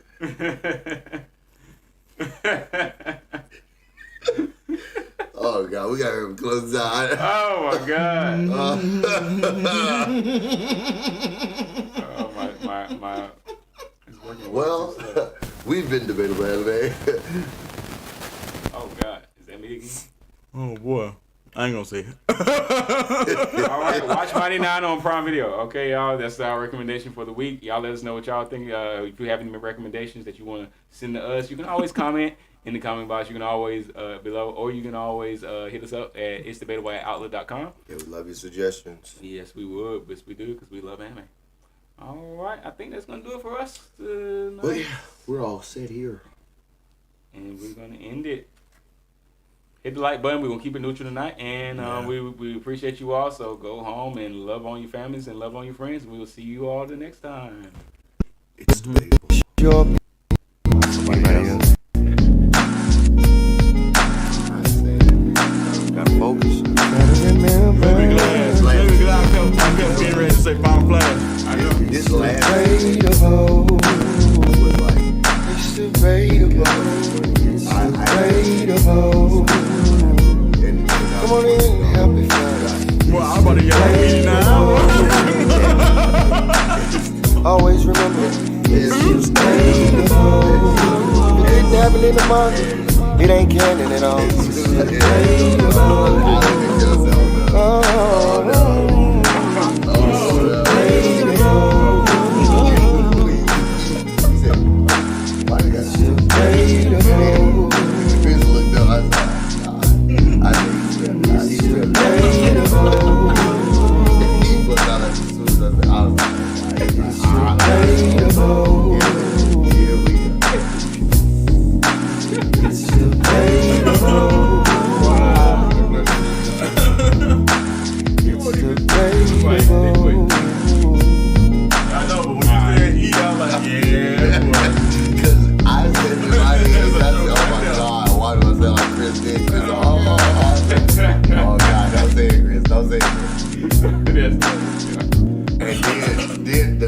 Then Chris missed another one. Then I was like,